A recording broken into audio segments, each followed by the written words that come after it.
There you go. Good job.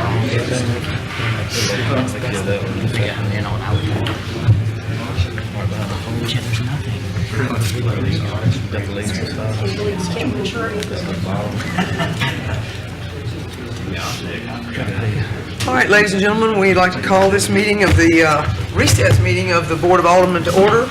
We'll have the Pledge of Allegiance. Pastor Brand will lead us in prayer, and then we'll have a moment of silence. I pledge allegiance to the flag of the United States of America and to the republic for which it stands, one nation, under God, indivisible, with liberty and justice for all. Let us pray. Our Father, thank you for this evening. Thank you so much for the men and women of our city government. Lord, I thank you for our mayor. Thank you for each person on this board. Pray you bless them for the work that they do. Give them wisdom, Lord, as they try to make policy and decisions that will affect our city. Pray you bless them, Lord, and their families. Ask you, Lord, to oversee this meeting. And we just thank you for who you are, all that you do, and thank you for the precious gift of Christ. We ask these things in Jesus' name. Amen. Amen.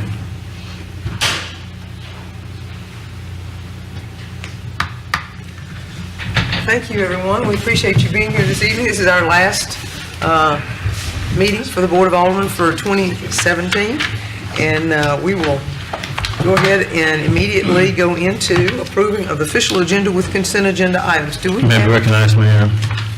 I'll get my sentence out. Do we have any changes to the agenda? Vice Mayor Perkins.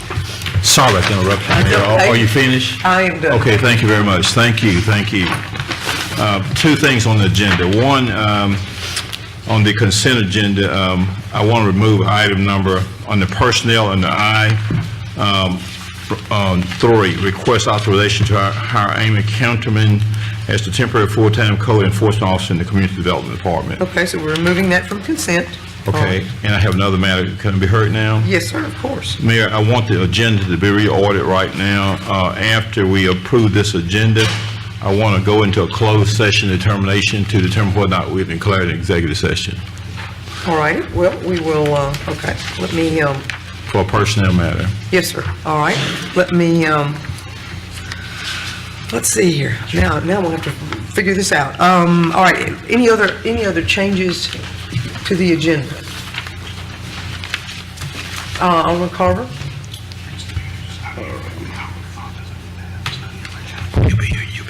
Alderman Carver? Yes, ma'am. Oh, I'm sorry. I'm sorry. Under mayor's business, Yes. item D, remove from consent. Removed from consent, okay. Okay, That's it. all right. Any further changes to the consent agenda? Mayor, under H Parks, remove the consent. Okay, hang on just a second. Let me follow you over there. Okay, and that is removed from consent, okay. H1, the parks advertised? Okay. All right, any other changes? I'm going to go over those here in just a second, so we make sure that that everyone's clear on it. Okay, any other changes to the consent agenda? All right, as it stands right now, here are the changes that have been enumerated. Removing under mayor's business, item 9D, remove that one from the consent agenda.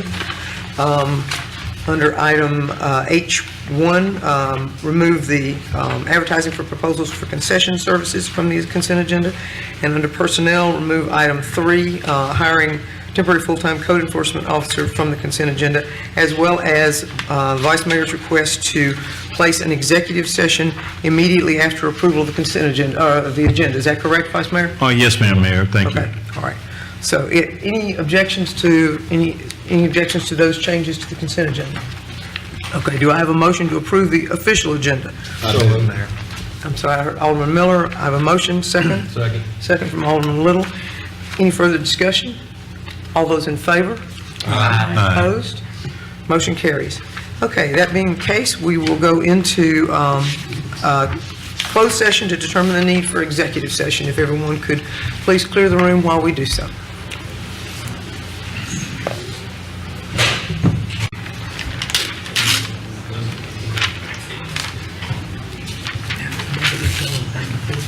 Watch me close.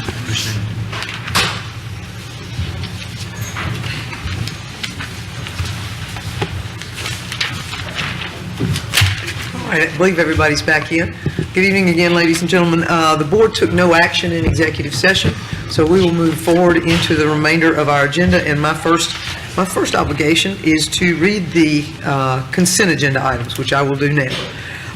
Consideration of the minutes of November 21, 2017, meeting of the Mayor and the Board of Aldermen for the City of Starkville, Mississippi. Consideration of the minutes of the December 1, 2017, meeting of the Mayor and Board of Aldermen of the City of Starkville, Mississippi.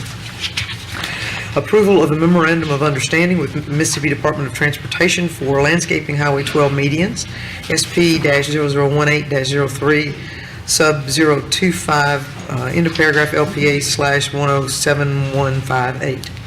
Item B is consideration of Mayor Sproul and Alderman Carver, Sistrunk, Little, Miller, and Vaughn attendance at 2018 Midwinter Legislative Conference to be held in Jackson, Mississippi, January the 9th through the 11th of 2018. Item E, consideration of approving the application for a Walmart grant for funding of recreational opportunities under a quality of life status. Under board business, item A is calling for 2 public hearings for an ordinance revision to amend the zoning district regulations to allow the use of EFS.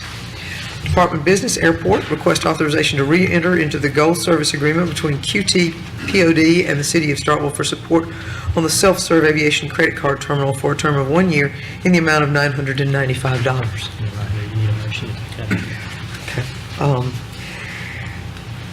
Let me request acceptance of November 2017 financial statement. Request approval of Canon copier lease agreement. Consideration to approve the list of Starkville Police Department unmarked cars for fiscal year 2018. Consideration of authorization for Jamaica Smith to participate in the City of Starkville Educational Assistance Program to take master level courses in business administration with a total reimbursement cost not to exceed $1,500 per semester, and to reimburse her for the approved courses completed in the fall of 2017 semester in the amount of $1,148.50. Fire Department's request authorization of payment to Coleman Norman for educational reimbursement in the amount of $450. Under Personnel, request authorization to hire Tristan Morgan Green as a Maintenance Worker 1 for the Utilities Department. Number 2, request authorization to hire Tara McDonald as a part-time intern for the Finance Administration Department. Number 4, request authorization to hire Calvin Waters as certified firefighter in the Starkville Fire Department. Under Police Department, request approval for the Starkville Police Department to trade 65 weapons and remove from inventory Glock Model 22 handguns and purchase 65 new Glock Model 17 handguns from the Southern Connection Police Supply, lower of 2 quotes.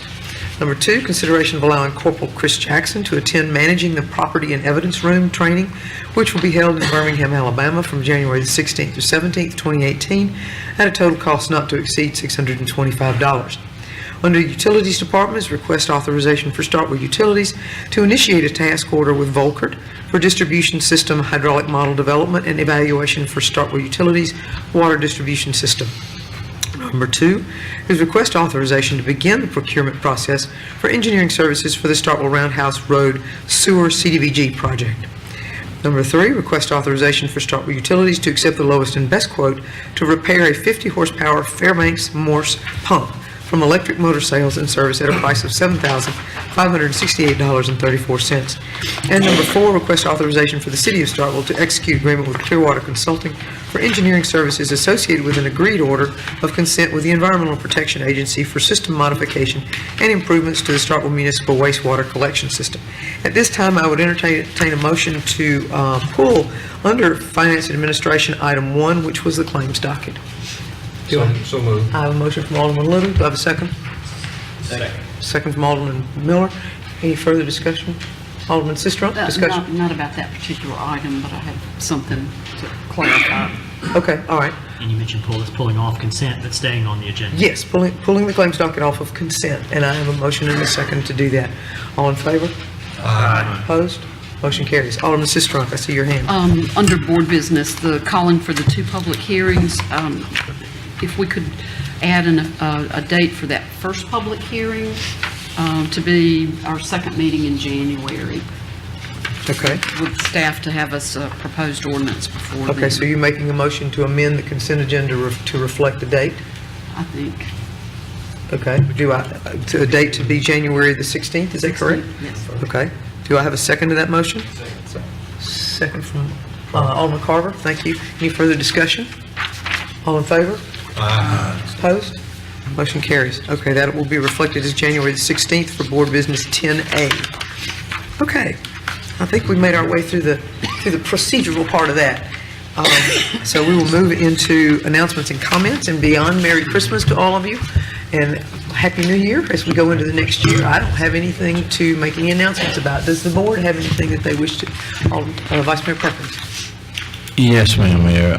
Thank you very much. Mayor, there are a couple matters that I want to just briefly discuss, and they've been weighing heavily on my mind, and I do not want to take those matters into 2018. This is the last meeting of the year, and I consider these matters as current business or old business, and I do not want to be discussing these two matters on January 2, 2018. And the first matter of the two, which I have given a lot of discussion, consideration to, is the matter of the work sessions. It is my opinion that it's certainly, Mayor, it's been a good idea to try to make the work sessions work. The Vice Mayor has been very supportive with the work sessions. But it is my firm belief that, and I say this respectful, that the work sessions is a forum where there is redundancy. When we get to the work session, the board goes through the agenda item by item, and we discuss the items and see which items need to go on consent or not go on consent. The public, including at our last work session, was not given an opportunity to be heard. They were not given an opportunity to speak. The work session, in my opinion, is just an opportunity to see where the board stands on issues. The work session is an opportunity to see where the board is going to be philosophically and how the board is going to vote on issues. So the work session we had this past Friday lasted an hour and a half roughly, and nothing meritorious was accomplished, in my opinion, and nothing substantive. It just, and I certainly want to commend you, Mayor, for all your efforts, but it's just not a good use of at least my time. And I know that we all try to work hard to be prepared, and I want to commend the board for its leadership. But I feel that we all are prepared, and when we're prepared in our professions, various professions, then we're going to be ready whenever the meeting is in order. So I do not see it necessary and proper for this board to have at least two gatherings to go with the business for just one session. In other words, I don't see where it's necessary to have a work session and then a board meeting. It just seems like that we, do not have to have all that time to be able to get to the bottom line. I mean, we are elected officials. We're elected to come in and spend as much time that we need to be able to achieve the public's business. And with that being said, I want to continue to support you, Mayor, in this administration, but I just don't see where the Vice Mayor, and I just really want to say, I just don't see where the Vice Mayor is going to really be attending any additional work sessions except in your absence, because it's just really a waste of my time to be here. Because, just like when I go to court, I'm going to be ready whenever the court session is, regardless of how much time I got to spend. If I pick my pick on Friday, I'm going to spend the necessary time to get ready for the board meeting. I don't need to have two sessions to get me ready.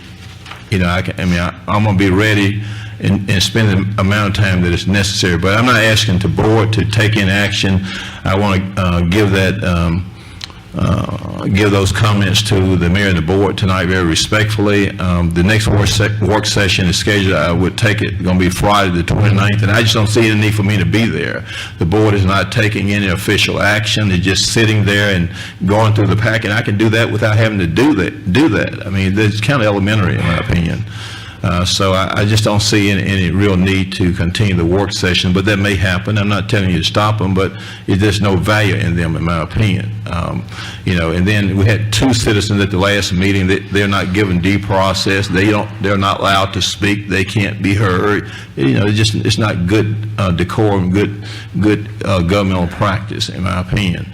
The second matter I want to speak to is, and it's an item that's laid on the agenda, but it's a matter of personal privilege. I'm going to talk about it now. It seems like every time we get ready to deal with the issue of salaries, it's just always a lot to deal with. And of course, I can handle that issue, and I've been dealing with this issue over 24 years. And the issue of salaries, I want to say that I want to support our budget chair for her leadership on the issue of salaries. But one thing I want to say to the public and to all those who are tuning in out there, we have a lot of needs in the city, and when we do things, we need to make sure they're equitable, they're fair, and they're just. And we have in excess of 250 employees, and we have a phase 1 plan that has about 124 employees. And in our government, we are not trying to pay people near $100,000. We're not trying to pay people 95% of the market survey.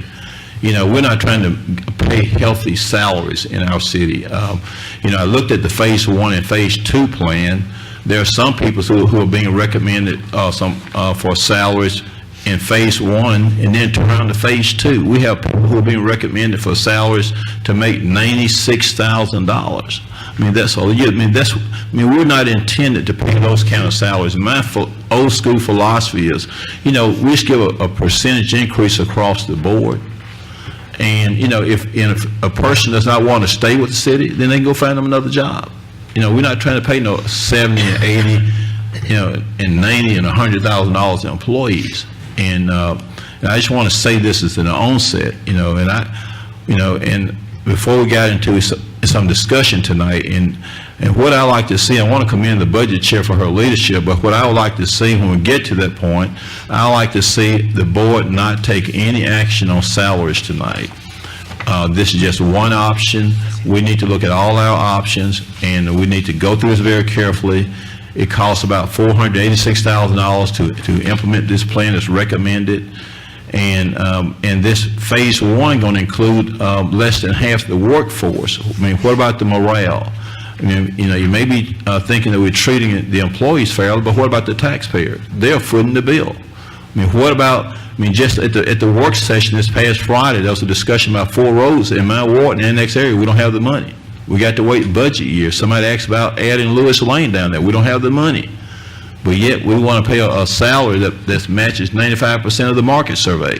Now, I don't have anything against employees wanting money, but I have no problem with telling them, no, we just can't spend that kind of money. This government is not intended to pay that kind of money. If you want to make that kind of money, in my opinion, go and get your job in the private sector. And so I want to thank our employees. The board may approve this, but I wanted to say this, and the reason I'm saying this now, because this is an issue that could really have budgetary impact on our city in years to come. And Mayor, I think I still have the floor. I was getting a little disturbed with it, but we have a lot of issues in years to come, a lot of other matters and things that got to get funded, capital improvement. So, and the reason I say this, because before we get to this, and another reason I brought this up, before we get to the salary survey, we got another matter that's going to come up on the agenda on a funding matter. So, and there's another reason why we need to pull this matter off don't deal with the phase 1, because, that's another pressing matter. We do not need to deal with phase 1, because we need to make sure that we have all the data and all the information to make an informed decision. So I'm hoping tonight that we just receive Mr. Astor's report and explore all options and consider all options, and don't rush into this. We don't need to rush into this. We know, just like the city is doing the annexation study, the board has made it clear it's just a study. That's all we need to do. We need to analyze this. Every year of that I've been on this board, there's always a push to do this and do that. The most equitable way I would think, of course, we'll look at all options, we may have to look at across the board, 1%, 2%, 3%. When you start giving certain people, individual pay increases and pay adjustment, then you run into problems. And then that damage the morale, that hurts the morale. So we want to be careful as we get ready to go into the new year that we continue to make the right decisions on all these important matters, Mayor. And Mayor, I yield the floor. Thank you, Vice Mayor. And I will take the privilege to discuss both those items.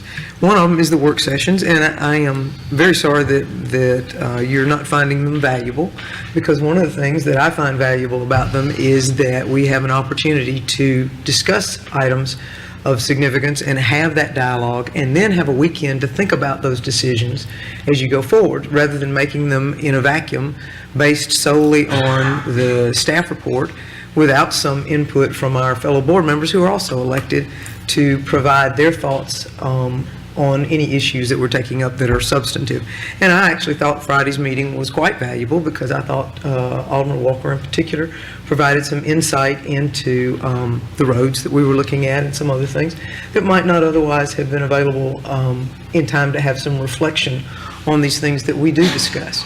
So I do find them valuable, and I may be the only one, and if I am, this board can certainly tell me that, and we will drop back and punt, so to speak. And as it relates to salaries, I think that our employees do a remarkable job, and I do think that the salaries that we pay, we want to pay the job, and we want it to be commensurate with, I think, the market to the best that we can. Obviously, a government job is not private sector, but I think we can come within a close percentile of what other government jobs are paying, which is what we looked at. We did not go out and look at the private sector for comparison of these job scales. We looked at government sector. So we are not comparing apples to oranges. We are comparing apples to other apples that are just down the street. So I think it's a valuable research that we did, and I think it's time for us to pay those employees commensurate with other jobs that are similar to them in similar locales that would, bless you, that would be perhaps cherry picking our people, because I do think we have an extraordinary group of people, and I do want them to be paid. I do want them to be paid well, and as well as we can afford, and still do all the things that give good service to our residents and to our community. So that's my points on that. Do I have any further board comments while we're at it? Mayor, may I be recognized? Alderman Miller, yes, you may. Thank you. I had one comment tonight, and that was actually for Mr. Buddy Sanders, Director of Community Development. Mr. Sanders, if you could, on January 16th of this second board meeting and the month of January, I'd like for you and your staff to give us a update on the code rewrite and the comp plan. Just because I feel like there's been a lot of conversation and our discussions and deliberations, especially during this term, where we talk about the code rewrite, and we talk about the code rewrite, and we talk about the comp plan, and certainly those are public records, and I realize that people have access to those, but in a way, in an effort for this board to be more transparent, I would like for you on January 16th, just let us know where we are in the code rewrite and what this board and the city can expect moving forward with that code rewrite. Okay, thank you, buddy. Thank you. Thank you. Thank you. Any further discussion from any board members? I was Sistrunk? going to, but I'll save it for when we're going to talk about the Okay, Alderman Little. compensation package. On a different note, Chief Yarborough, I would like to commend your staff on their actions yesterday. I'm sure you were aware of it over at the Wellness Center. Had a member over there that collapsed and had no pulse and stopped breathing, and their quick action saved his life. So I want you, I know you guys undergo a lot of training, and their rapid response was greatly appreciated. I just wanted to tell you guys thanks. I'm not sure who all was there that afternoon, but we appreciate it. Thank you, Chief. Thank you, Alderman. Okay, anything further? Anyone? No? Okay. We will now go into citizen comments. if you'd like to come up and share anything with the board, you have 3 minutes to do so. If you would identify yourself and tell us what ward you're in if you are living in the city. Good evening, my name is Adam Turner, Ward 7. I want to recognize the mayor, Thank you. vice mayor, Thank you, Mr. Turner. Alderman Vaughn, Alderman Little, Alderman Walker, the NACP president.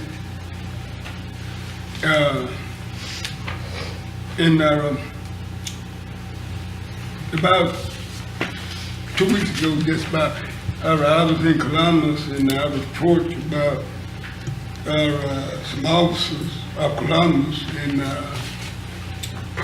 they said that I was begging and they had wronged somebody.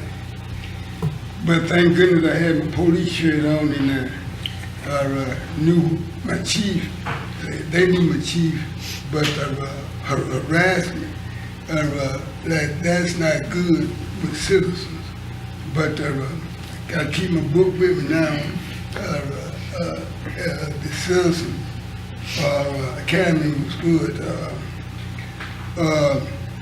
Also, in the days to come, the family that we kind of know a little bit about. My brother, that he got into a fight in 6 hours later. He had 2 gunshots, and we have a lot of family members getting kind of uneasy that the family find that out. And we have on Reed Road coming from 82 and from Gary Road, right at Reed Road, we have a lot of deers that be close to the road, and they want to bring that to attention that right there at Reed Road, on the left, in that open space, you have a lot of deers. Wouldn't want them to, have collision with a vehicle. On Wood Street and Jackson Street, when you turn off Jackson Street on Wood Street, we have limbs that's in the road, and the school buses and smart bus, it just can't miss them. When you turn off of Jackson Street, they have problem with that. That's just some things that they want to bring to attention. Thank you, Mr. Turner. We'll look into those limbs for sure.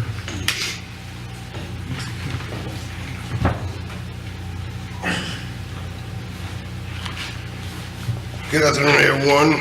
I'm Roy F. Mateen at 94 LaFleur Street, Starkville, Mississippi. And I did say good evening to everybody, didn't I? Yes, Oh, okay. I have 3 little things I would like to talk about. Number 1 is the electric department here. I have a home on Northside Drive that I've been attending to for the past 3 years consecutive. I pay the light bill every month. This month and last month, the light bill, which I have the bill in my hand, no one's there. I turned the water off, under the sinks, under the cabinet, on the wash machine, whatever. No water there, no leaks or nothing. I got a water bill for $40. I got a $43.39. I got a sewage bill for $35.89. There's no one been in the house in 3 years. They just moved back into the house last month, November the 21st. I've been by the electric department, I've talked to Stan, he said he was gonna reread the meter, go check it. He tells me that the meter is reading accurate. I'll tell him it's not reading accurate. There's no one there. You got 3 years report on, look at your report. That's all you have to do. I've been paying $53 there because no one there, and I know you got to pay a price. That's one issue. So I want to address that one. The next one, I don't know if any of y'all remember, but back 25, 27 years ago, maybe a little longer, maybe either less, you could buy the telegram poles from the city.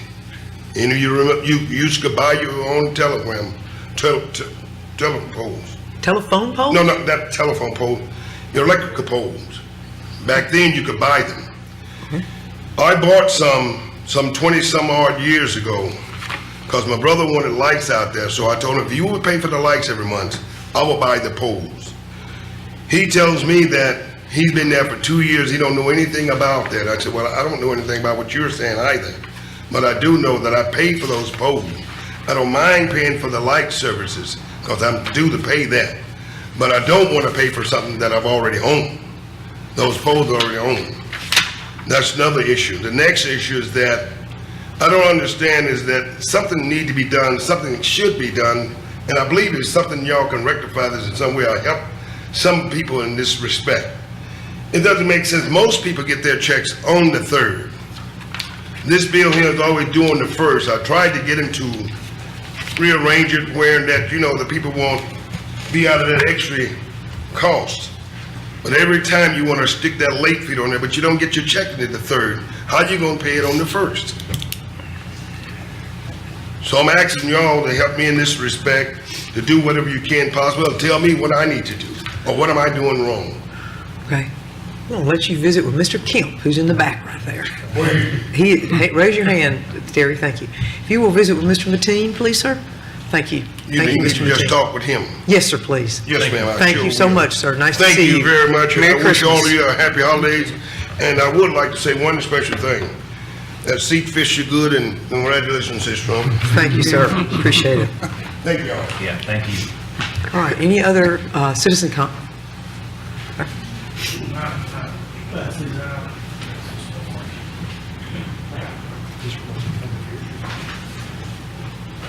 My name is Lauren Bell. I live at 1632 Highway 389 in Starkville. I'm here tonight with pictures. The first 3 pages of the documents you will get are going to be a reflection of the minutes from March 17th of 1998 when this property was annexed into the city.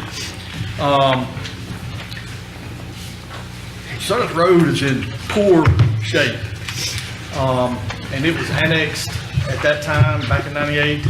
I think it's really ridiculous that I'm here to request that it be addressed. It's been 19 plus years, and it's still not adequately, honestly, the county did a better job of maintaining this road when it was gravel, and the county had it. They had motor graders, they stayed on it at least once a month. It's not in good shape. You go down a little ways, about the 3rd or 4th page, you're gonna see my car. These pictures were taken Friday morning. That's a bridge, and it's a big safety issue. It's not marked. Someone could believe that it's got a shoulder and drive off the edge of it.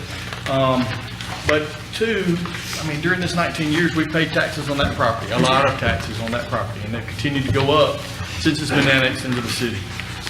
I feel like we could probably have paved that road with the money that my family's paid in taxes on that during this 19 plus years. Shortly later in this meeting, you're going to talk about building another road. I would say that we have a good solid base of a decent road to start with if we would utilize it. And I would appreciate us doing that.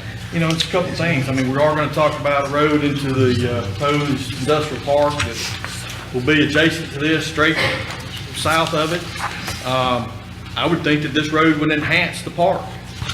And I hope that if this park goes through, I hope it's the best park in the state of Mississippi. It better be, because we want to spend a bunch of money to put it in there. And I live right across the street, so I want it to be successful. If we have it, I want it to be successful. So appearance is going to be one thing, but usability. We've got, this is right here next to the property.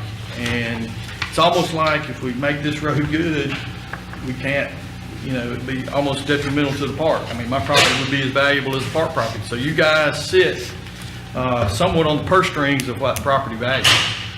If we can't get to that property adequately, I don't think we have an opportunity to sell that property at a thing. But paving is an issue. The water comes down, there's gravel, it's partially paved on some of it. I urge you to go out there and look at it. I did attend the meeting last week. I didn't know they were going to talk about paving, but it just happened to be that way. And so I think it was good timing to go in there.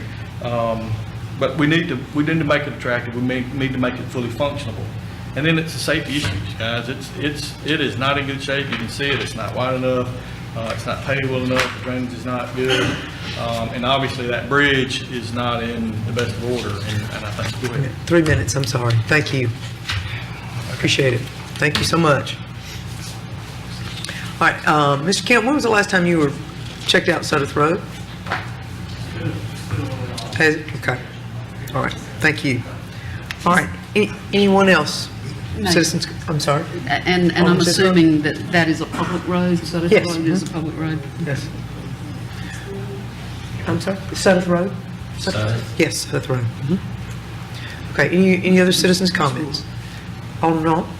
This goes back to part of the 1990 annexation that we were discussing overnight. Yes. That's what my concern. We still got all the roads, and after we annex these in the city limit, it's like I said, in 19 years, and we still haven't kept to our promise. But now we want to annex somewhere else that we trying to go fix something else that we already got somewhere we hadn't fixed. But we want to spend money to bring something else in when we hadn't fixed one already before. This is the same thing we discussed the other night. Okay. So I just hope we can do something about it because, I've been going on, this is not my 9th year, going in my 12th year, and this was done in 1998, and I've been listening to this ever since I've been here.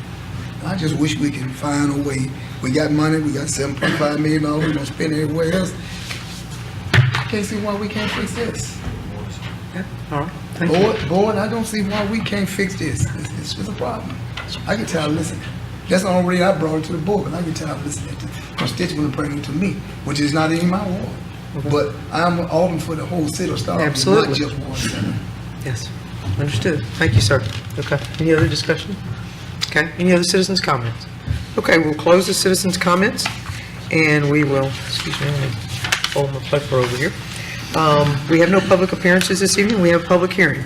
And the first public hearing is CU 17-08, a request for conditional use to allow for a parking lot at 609 Gillespie Street in a C2 zone with parcel number 101D-00-313.00. Do we have Mr. Sanders? Thank you.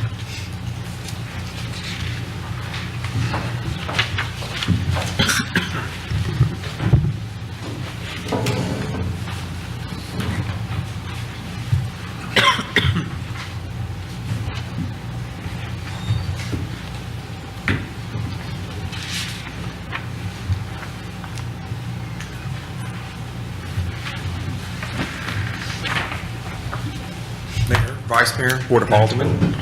Tonight we have conditional use case 17-08. The First Church of Christ is requesting a conditional use to build a 13-space parking lot on a vacant lot that they own across the street from their current location. The property is zoned C2, and in order to construct a parking lot a conditional use is required by the city of Starkville. On November 14th, 2017, the Planning and Zoning Commission voted unanimously to recommend approval of this conditional use with one condition. The applicant shall have 6 months from the time of conditional use approval to obtain site plan approval by the city's Development Review Committee. And I don't know how familiar you are with the area, but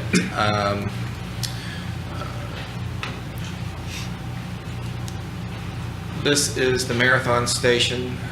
This is where McAllister's Deli is. This is the Needmore Center, and right adjacent to the west is the subject property. And this is the proposed site plan for the parking lot. Okay. Board, have any questions before I open it as a public hearing? No? Okay. All right, I'm going to open this as a public hearing. We have opportunity for people to speak for and against this issue. If there's anyone, each side gets 15 minutes. If anyone would like to speak in favor of this, you're welcome to come forward now and do so. Anyone? Yes, sir. If you'd identify yourself, please. My name is Glenn McGee. Thank you, Mr. McGee. I am a member of First Church of Christ Holiness USA, and we've been working for some time trying to identify property to develop a parking lot. We are a small church. The history of this community relates back to this church. And you can actually go to the historical museum and find a lot of evidence about our church. We are family people who raised in the neighborhood and have lived in the neighborhood, own property in the neighborhood, and we worship in the neighborhood. And we'd like to keep that going. We ran short on space because of the development of the Cohorn property and the Needmore Center that's across the street. So we are proposing to make this request to develop the parking lot for the purpose of serving our community and serving the church. Okay, thank you, sir. Okay, anyone else wishing to speak to this matter, in favor of this matter? Okay, seeing none, anyone wishing to speak against this matter? Anyone? Okay, I'll close it up as a public hearing. Board members, do we have any questions or discussion among the board at this point in time? All right, thank you. Item 2 is a public hearing of variance 17-17, a request by Saunders Ramsey on behalf of OCEDA, City of Starkville, and Oktibbeha County for variance relief from street width and street standards requirements for a proposed industrial park in an M1 zone with a property number 115-21-007.01, 115-21-007.00, and 115-21-010.02. Anyone wishing to have any questions or discussion? Mr. Sanders, are you wanting to make a presentation? Have you got information there to make a presentation? If the board so chooses. Okay, all right, go right ahead and show Mayor, what you may have. I recognize? Yes, Vice Mayor. Mr. Sanders, at our work session on this past Friday, it was brought to our attention that the comprehensive plan allows local streets and parkway streets. You remember that discussion? Yes, sir. Okay, is it your understanding, Mr. Sanders, that comprehensive plan that was approved by the last Board of Aldermen on about the month of December of 2015, that comprehensive plan is not a code or ordinance, is it, Mr. Sanders? It's advisory. My question is yes or no? No. Okay, so the comprehensive plan, am I correct, Mr. Sanders, is nothing more than a policy statement, is that right? That would be factual. Is that yes or no? Yes. Okay, so an ordinance or a code is a law of our municipality, is that correct? Yes, sir. So am I correct, Mr. Sanders, that a law or a code would be controlling over any policy statement, am I correct? That would be up to the board to make, but as a general rule, yes. Back to my question. I'm actually a yes or no question. My question is, isn't it correct that an ordinance or a code would be controlling and superior to a policy statement of a board? Yes. So now the ordinance in the city of Starkville requires the width of the street to be at least 31 feet, right? That is correct for a local street. Yes. And that ordinance that we have right now, the ordinance that we have in place in the city of Starkville requires for any road that is attempting to be developed in this industrial park, which is within the corporate limits of the city, and this road is going to be to the south of the southern road that we just heard about. So that ordinance, am I correct, requires that road to be 31 feet, right? Yes, sir. Because if the comprehensive plan was controlling, Mr. Sanders, we would not be sitting here and having this discussion, right? If the comprehensive plan was controlling, then it would be a matter allowable by right, right? That would be correct, sir, yes. So, Mr. Sanders, am I correct that the Cornerstone Park meets all our requirements? The Cornerstone Park, based on your knowledge and experience as to community development in terms of road width? No, sir. They had to go through a variance process. Right, and so, Mr. Sanders, now as to this road here in question, is it your understanding over the last cases that you've been presenting to this city that the city has been holding other developers to the letter of our ordinance over the last few meetings? Is that correct? If not, I'm gonna refresh your memory. Is that correct?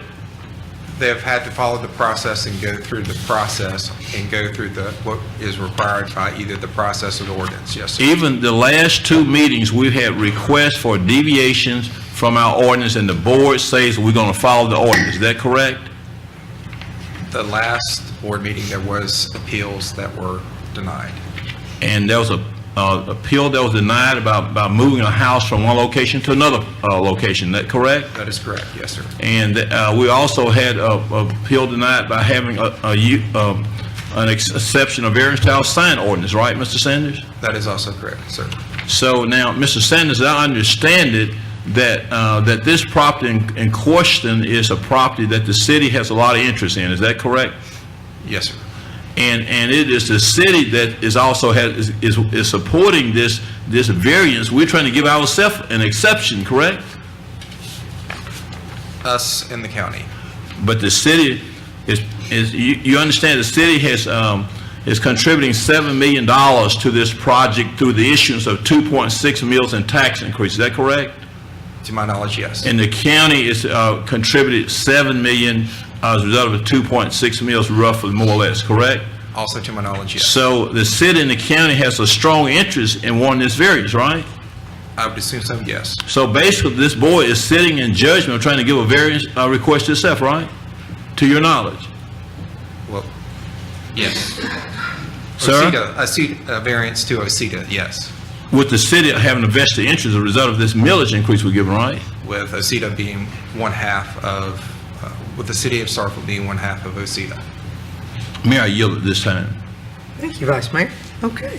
Mr. Sanders, you were going to show the area while you're with us here, and then we'll open it to a public hearing. Yes. On November the 30th, 2017, the Board of Adjustment Appeals voted 4-0 to recommend approval of a reduction in street width from 31 feet to 24 feet. OCEDA also made a request for the removal of curb and gutter requirements, but the subject request was not granted. I think everyone here knows that the proposed industrial park is located at Mississippi 389 and US Highway 82 and is an M1 district. Here is a layout of the proposed road through the center of the proposed industrial park. And I will be happy to answer any questions any board members may have. Okay. Seeing no questions from the board, I'm going to open it as a public hearing. Same parameters as the last one, folks. We've got 15 minutes for those who wish to speak in favor, and then those who wish to speak against. So we will start with those in favor. If you'd like to come forward, state your name, please, and speak about this matter. Anyone speaking in favor? No one speaking in favor of the variance? Okay. Those speaking against the variance?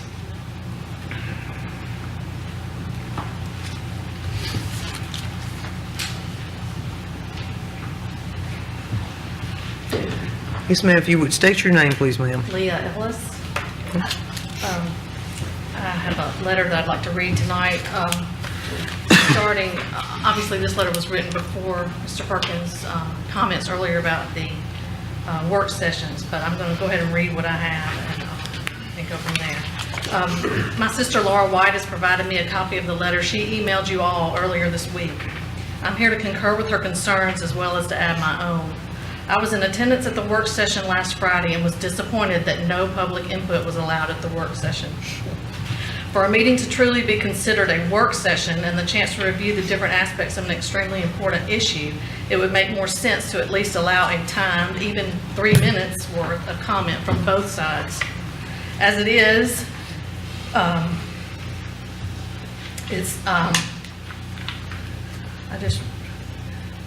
one side is it's very easy to get the idea that you've already made your minds up with only one side of the dialogue. When only one side is presented, it's not really a dialogue. So based on comments tonight, I would say if you're going to have a work session, at least hear both sides. So with that being said, I'm going to be very direct in order to maximize what little impact my words might have tonight. First of all, Mr. Perkins addressed the link in the board very clearly on Friday regarding his opinion of the request for variance. He was 100% correct in stating that the public would be very upset with this board if they were to grant exceptions to the city ordinances for themselves while holding the private developers to those higher standards. When my brother was developing lots off of Hospital Road for new physicians' offices, he was held at his own expense to the city ordinances. Now, directly across the street from his home, inside the city limits, the Link is asking for an exception to the rules for a city street. And not only that, but the only reason given for the request is to save money. But that doesn't mean save the taxpayers' money. He meant save the Link money from the $14 million he's already been given. The Link has the nerve to tell the city that if the city wants the road to code, they have to spend more money because the Link didn't budget for a city road. Thankfully, Ms. Sistrunk reminded the Link that the $600,000 that Mr. Higgins referred to was earmarked for debt service on their share of the $14 million that the Link had received. I specifically recall Mr. Perkins stating, if you can't do this with $14 million, you don't need to be doing it. So Mr. Higgins then had the audacity to tell the board that they could go to a bank and take out a loan. Now, why would he ask you all to do such a ridiculous thing for less than 1% of the overall budget? He has enough to do it if he just doesn't want to. I implore you all to do what you set out to do, and that was to make this the nicest project possible. And you have provided him with more than enough to do that. There's even $3 million budgeted for cultural mitigation. Really? Plus, there's a $700,000 amount budgeted in contingency. So now they just added another road option on Friday that had not been previously discussed, the Parkway option. At least that option would be more in keeping with the original concept of a research and technology park like that Cochran Park. I will remind you again that this is what my family was told the development was going to be. That is what my family agreed to sell a portion of our property to support. And that is what I hope eventually goes into the property that OCEDA now owns. So on the subject of support, my family has gone above and beyond what is reasonable or expected from a family in support of the city and citizens of Starkville and Octavia County. And we have every right to protect the land that we still own. My family, over the course of many years, has donated land for the following: Sudeth School and the playground and softball field behind it, Camp Seminole that serves the Boy Scouts of America, land to MSU that they then used for scholarship money, Sudeth Road that we've talked about that y'all have annexed and failed to pay in 19 years. We've donated that to you. And the land for the pumping station that is at the end of Sudeth Road, that if it weren't for us donating that, this whole area wouldn't even have sewer service. So we've done our part to support this project as a research and technology park, but we are not obligated to support an industrial park that could jeopardize the rest of our property. So all of that was donated, not sold to the city, but donated. So my family, Betty Bell's family, and the taxpayers of Starkville and Octavia County deserve for this to be a top-notch project. And on the subject of OCEDA owning the property, I'm going to remind you again that the rezoning of this property is still held up in court. There's a possibility that it will not be approved for M1 zone. And if that is the case, it will need to be marketed as a commercial area and will need to be at a higher standard than an industrial area. You will all look foolish and hypocritical if you end up in that position and have built your own road to less than your own city standards. The comprehensive plan is also still in litigation and is not, as Mr. Perkins just mentioned, an ordinance. So in closing, I suggest you vote no on the variance request. And maybe you need a chance to approve a parkway. But whatever you decide, it's my opinion, and I'm sure the opinion of many others, that $14 million is enough and should cover whatever the cost of the road ends up being, and at not another dime's worth of taxpayer expense. Thank you. Thank you, Ms. Ellis. Anyone else? Anyone else? Maybe you got more than that, both, if you'd like to use it. We're at 6 minutes and y'all have a total of 15, so you All can. right, thank you. Again, my name is Lauren Bell. I live approximately, if you could you go back to that first picture you have up there?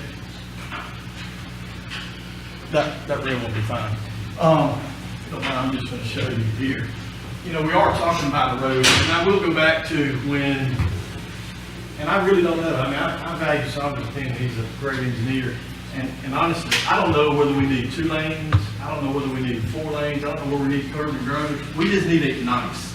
And to think that we're not gonna do it to save just a little bit of money, to me, is not really smart. We sat in on the, is it budget, what was that, appeals meeting the other day, and some recommendations were made on cutting it down, agreeing to go to 24 feet, but one curb and gutter.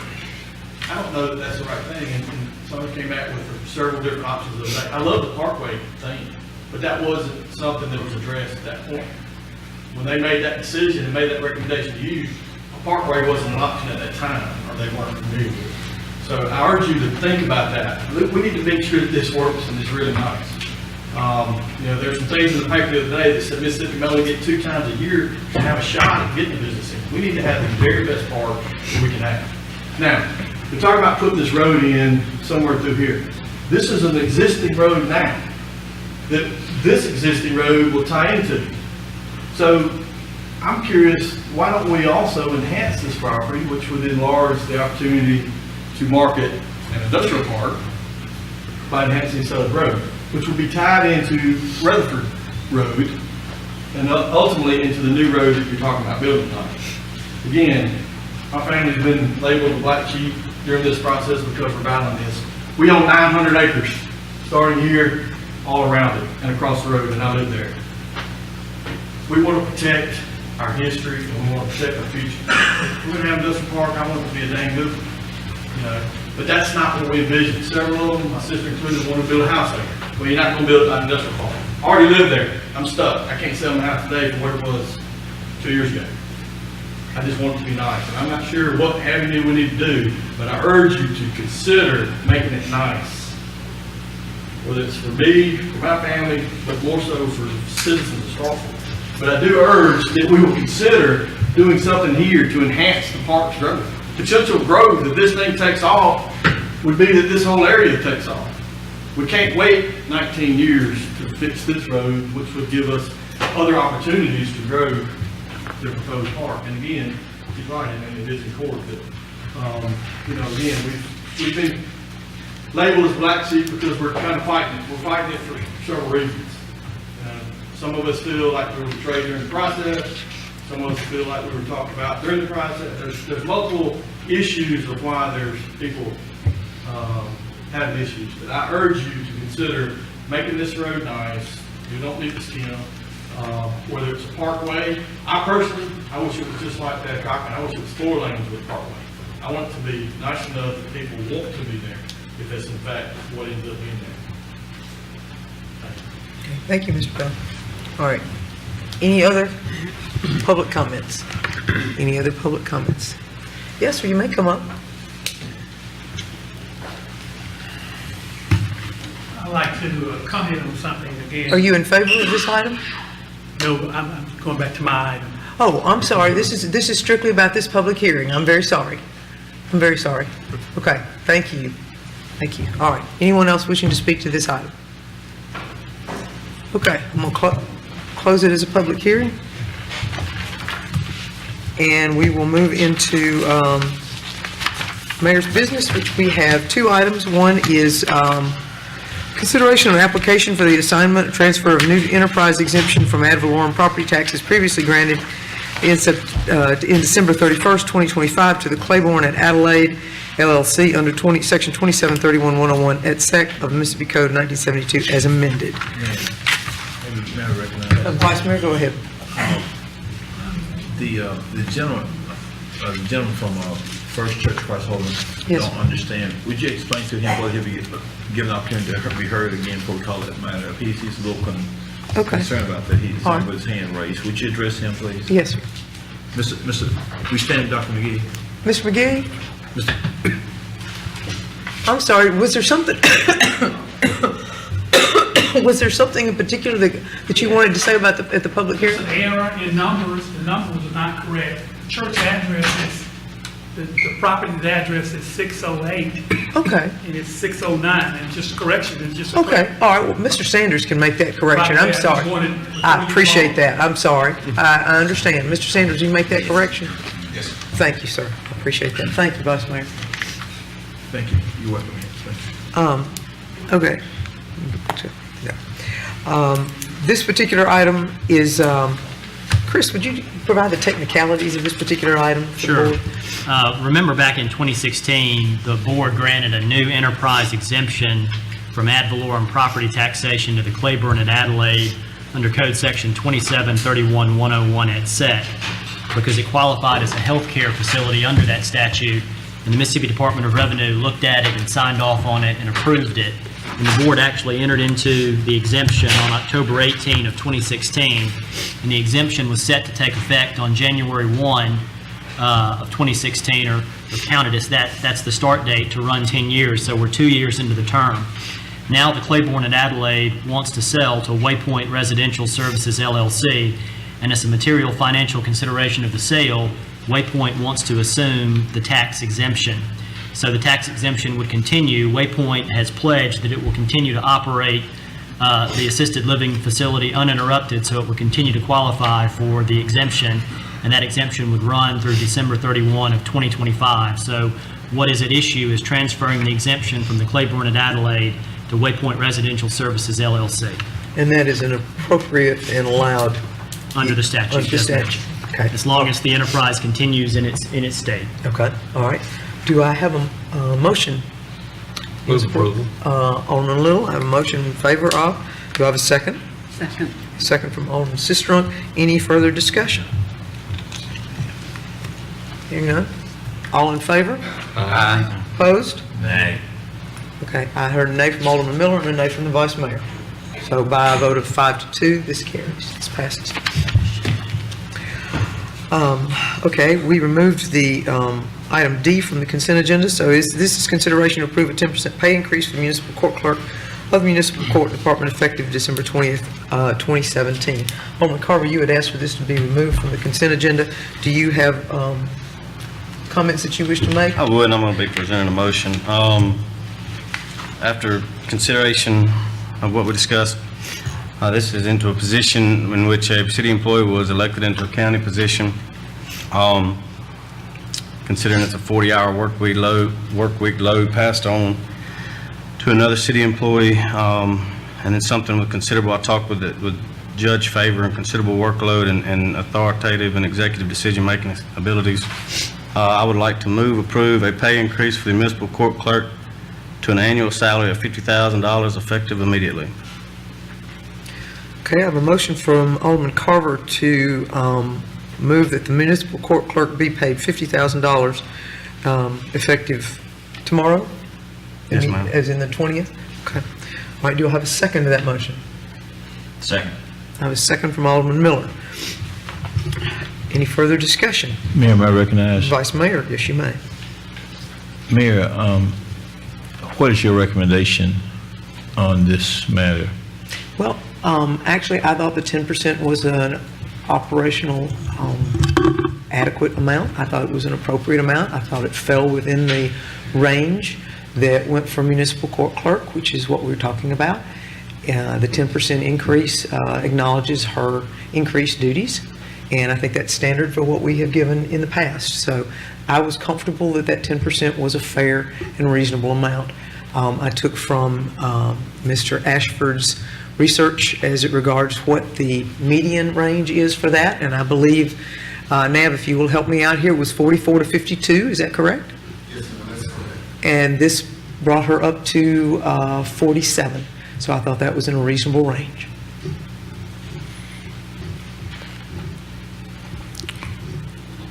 Mayor, what I would like to do universally, I know this is on item on the agenda tonight, at this time, what I like to do universally, I know this is the only issue on the table right now, and I know that we're going to be looking at some more salary adjustments later. I would really like, and I'm going to just say this, just a preface of where I'm headed right here with this particular matter, I would like for the board just to take all these matters under advisement and explore all our options. You know, we've had a lot of discussion on this subject matter, and I think we need to talk about, if there's some strong sentiment about moving forward with this, we need to go back in the executive session to discuss the job performance to get it right, because I'm going to just talk straight with you every day of the week and every second of the day and every hour of the day. So we want to get it right. We don't need to make any errors. And before we do something wrong, because I'm kind of feeling it right here, where this traffic is fixing to go down this highway.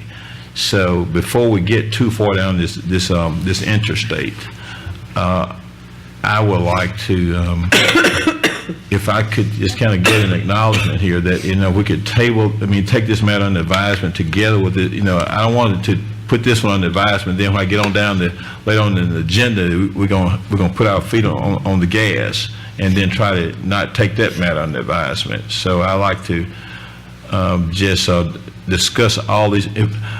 I'm gonna make this motion, Mayor. I would like, if the gentleman has no objection, a gentleman from 1 and 5, Mayor, and this is a comment, they have to agree to this. I would like to just bring this matter up in discussion when we discuss the salary adjustments. I like to have all that together if there's no objection from the gentleman from 1 and 5. If not, I'll continue to talk. Alderman Carver? I'll just call the question. Okay, so we have a motion and a second. Well, And he is, I still have the floor. I just asked the question. He can call the question. I'll have the floor. I'm sorry, I thought, okay, I'm sorry. I So, thought that when I was inquiring of him. I So, gave him- so Mayor, I'm gonna have to just be straight on this. I really think, and again, and I'm not bashful, I'm not shy about this. The position in question, I'm not gonna get into job performance here.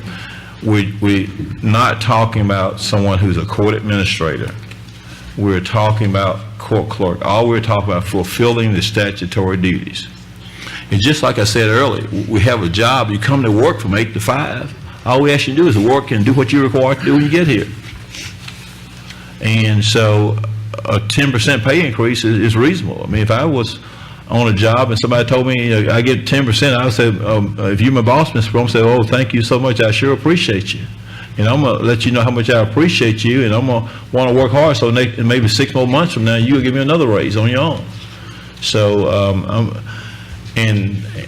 I'm not going to support this motion here, and I'm asking the board to defeat it, because we need to defeat this motion here, and we need to defeat this salary adjustment, which is not fair and which is not equitable, because it only takes into consideration 124 employees. To my count, that's less than half the workforce. It's going to cause morale problems. I've seen it throughout the course of my 24 plus years I've been on this board.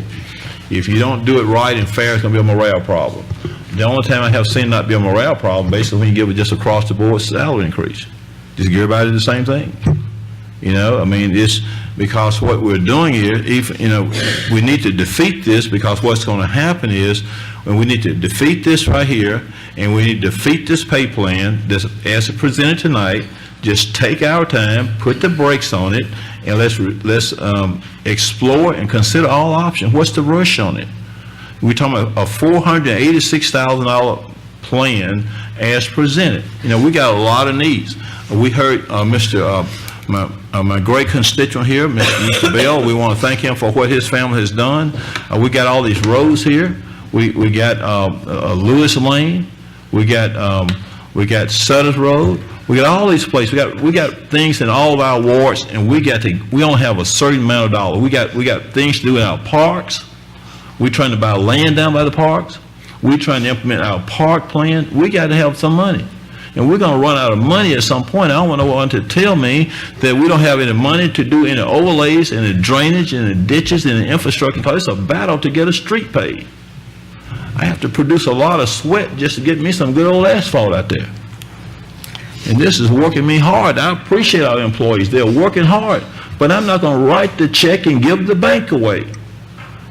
Now, thank you all for what you do. We're paying decent wages, decent salaries. We give them insurance. We pay for insurance, and we pay for retirement. What else do they want? Now, I don't mind standing up. That's why I'm here. They can get mad at me. I don't care. I was sworn in to uphold the laws of this great state and the Constitution of this state. Somebody got to stand up and say the right thing. Now, we don't have a certain amount of money. My people want quality of life issues. Mr. Bell said, let's get it right. They own 900 acres of land, and these are great taxpayers in the city of Starkville. I remember your grandfather out there, Mr. Wilbur. Hard-working man. He sold land out there to the church where we are, at Mount Peter Baptist Church, 3.99 acres. His family, thanks to the daughters, Miss Margaret, Miss Mary, Miss Ann, great people, hard-working people. For everything they got, had to have a farm, raise cattle, milk cows. It wasn't easy back then. And we want to pay $80,000 and $90,000 and $100,000 in salary. Now we want to give $50,000 just because we got it. You don't give money away just like that. We have to work for what we have. Everything that I got, I had to work for it. My law degree, I had to work for it. Nobody handed it to me. We have to work for it. The bottom line is, Mayor, we just can't give this money away. We're giving 10%. And the duties are no different. The statute hadn't changed, lawyer. Over in Title 21, that statute was the same, board, before Mr. Rook left. That statute has not changed. The clerk has to do the same things now that it was when Mr. Rook was there. So the 10% is in compliance with the policy. And actually, as I understand the policy states that you have to be in the position 180 days if you're going to do some additional duties. But this board is so generous that we're going to give it right now. But yet, where's the thanks? That's not good enough. So what we need to do tonight, we need to defeat this motion and be consistent. I'm going to talk this same talk. I'm going to be fair to everybody. I don't care what side of town you're from. I mean, I don't care what it is. I'm going to treat everybody alike, and everybody at this table, the lawyer, the mayor, and everybody know I'm going to treat everybody right. I'm going to treat everybody fair. The chief of police knows that. I'm going to make sure everybody get treated right. Now, we need to defeat this motion right here, and when this big old expensive Federal Reserve price salary adjustment plan for FY 2017-2018, we need to just take an advisement. And what's wrong with considering all the options? That's what we do in our homes. You know, if you got a roof and a major problem at your home, and if I got a roof problem, I'm not going to just hire the first roofer that I see. I want to consider all options, Mayor. I want to consider so I can make sure that I get the best expenditure of my funds. That's what we do when we invest money in the bank. This city gets bids. We receive bids so we can make sure that we get the best for our dollar. That's no different. And ladies and gentlemen, this is not about the vice mayor. My term going to soon expire at some point here. Y'all listen to me now. Listen to me good. My term is going to soon expire at some point in time at this table. And I want to make sure, Mayor, I think I have the floor here, and at some point in time, when my term expires, I want y'all to know that I gave the best of service here. And we have to make sure that our hard-working taxpayers in the city of Starkville, Mississippi, get the best use of their dollars through their elected officials. That's what's wrong with government now. Government want to spend everything they have. That's why we have problems all over America. They want to spend everything they got. And why they spend it so hard and so fast? Because it is not their money. But if you have to spend your own money, you look at it different. When you start having to go to Walmart and all these other stores they have in town, if you got to go in your pocket and write a check, if you got a roof problem, or a leak in the roof, or whatever you got, you'll be a lot more careful about spending. But when you're spending somebody else's money, it's easy to spend. If this was your money and you were hiring somebody and you're paying them 10%, are you going to be quick to say, I'm going to get them $50,000? No, you're not going to say it that fast, because why? It is your money, and you're going to look at it from a more of an objective measure. You're going to look at it. Does that mean by getting $50,000? I mean, why are we paying that? What's the purpose of that? Just because we got it? That person's statutory duties has not changed, attorney. If to my recollection, it has not changed. It is the same. Nothing different about that. There is no advancement. There is no promotion. There is no new position. If we do this, Merry Christmas to this person. Merry Christmas. Merry Christmas. If that's what we do, we want to give a Christmas gift, we might as well give it to all. If you're going to give this to that employee, let's go ahead and fund the FY 2017-2018 pay plan if you're going to do that. because this is nothing but a Christmas present. Santa Claus coming early in Starkville, Mississippi. Ho, ho, ho. We don't need to do that. Mayor, I yield the floor. We need to defeat this motion. And ladies and gentlemen, when we get down to the pay plan, we need to defeat that plan. And just take all these things under consideration, under advisement, and just consider all the options. I yield the floor. Okay. Alderman Vaughn, I see your hand. Yes, Tony was making 57,000 when he left. So she gonna inherit all Tony duties, everything Tony done. And we said Tony was just a watchdog over the years. Why we sit here and pay him $57,000 to be a watchdog? And now we don't want to pay her to inherit, do her job and his job. I don't think that's fair. I don't think that's fair. You gotta pay her. You pay him $50,000. He didn't have a job. You say he was just a watchdog. Now it's time to compensate her. We got a problem compensating her. She doing his job, got to attend all the department head meetings and do everything that a department head do. And we don't want to compensate her for it. And when the 180 days go by, we're going to forget the 180 days. We're still not going to go back and compensate her. She'll still be left right there where she at. But what if she decide to walk out and leave us? What if she decide to walk off and leave us? And don't give you time to train nobody like people does on jobs now. They just walk off and leave. They don't care whether you give them 2 weeks notice or nothing. People don't give 2 weeks notice no more. Just walk off and leave.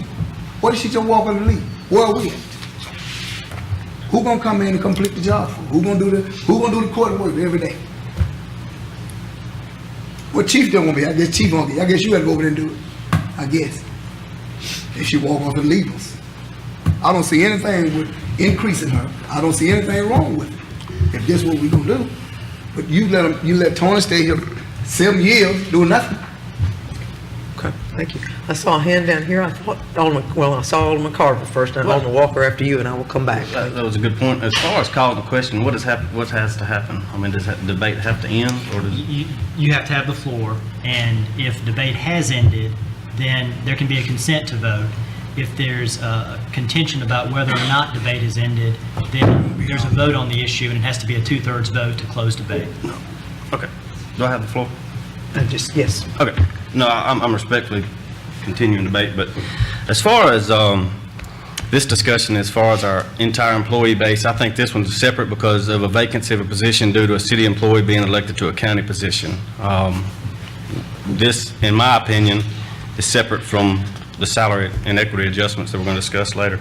Secondly, a gift is something that's given. A salary increase is something that's earned, and I think when you substantially increase somebody's workload, and you know the performance of that employee, I think and Alderman Vaughn had some good comments to speak directly to that matter. But again, I think this is easily justifiable with the 40-hour workload, and then the amount of executive decision-making ability that comes with this. So thank you. I yield the floor. Thank you. Alderman Walker. I just have a question for HR director. Somebody with this experience that they have, where would this put them, and if they were in a similar position in our peer cities?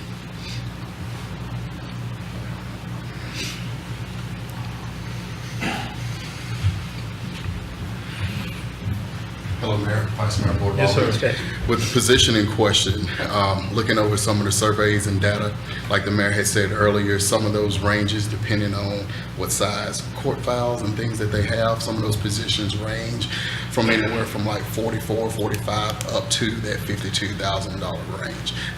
The person in question has been in the role for 3 years as the municipal court clerk. So when you're looking at salary, you have to look at years of experience, the qualifications, and all that considered. Some of those people in the surrounding cities have been in the role a little bit longer than 3 years. Those are the people that are up in that upper range of the $52,000 range. Thank you. Okay. Mr. Ashford, I'm about to be recognized. Vice Mayor. Yeah, Mr. Ashford, now, let me, since you have brought up here now, the person, the employee in question is not promoted as of this moment by the board to court administrator. Is that correct? That's correct. And to your knowledge, the person in question is performing the same duties now, am I correct, that she was required to perform when, prior to Mr. Rook's departure? Yes, sir. And she's only been in that role for 3 years. Yes, sir. And and is the salary that's before the board, is that commensurate with her experience and her educational background, her training? It fits within the range of some of the studies that I've done. So, so in other words, that salary is certainly is within the range of with her experience and her background. Yes, sir. Thank you, Ms. Thatcher. Vice Mayor? Okay. Anyone? Alderman Miller? General comment, it's one of those things, I can't, I agree with Alderman Bond in his statements, and I think in terms of losing what I considered a good employee in Mr. Rook, and eliminating that position, and I believe Mr. Rook was making $57,000 a year. In terms of making that transition and from an administrative standpoint, in order to retain an employee, in order to maintain that organizational history and the knowledge that she has in the 3 years that she's been here, I think with the $50,000 salary that we're guaranteeing that. And I agree with Alderman Bond's comments, and that she will be inheriting those duties. And as a department head in the city of Starkville, and comparable to what we pay our other department heads, and the things we're going to talk about from salaries, I think it's completely fair to say that we pay Ms. Sykes $50,000 a year. Thank you. All right.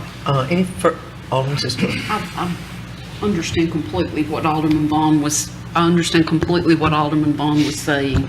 And I think one of the things that we need to be mindful of as a board when we're looking at individual positions is that we are paying a job, and we are modifying that pay based on the experience and of the person that is in that job. At that same time, we can't let something that should have been addressed some time ago dictate what we do now. Otherwise, we just continue to perpetuate things that should have been dealt with in years gone by. I think we have a range, and I feel like we're buying a house and we're quibbling over a very small amount. We know what we want, but we're down to quibbling over a very little bit of money. So those are my thoughts, and I've still not made up my mind how I'm voting. So if y'all could start at that end. Just my last comment, very briefly. This is, when we talk about, and add on what the Honorable Budget Chairperson said, when we talk about small sums of money, when you have a home and a business, small sums of money can determine what you do as you move forward. And all this money belongs to the taxpayers.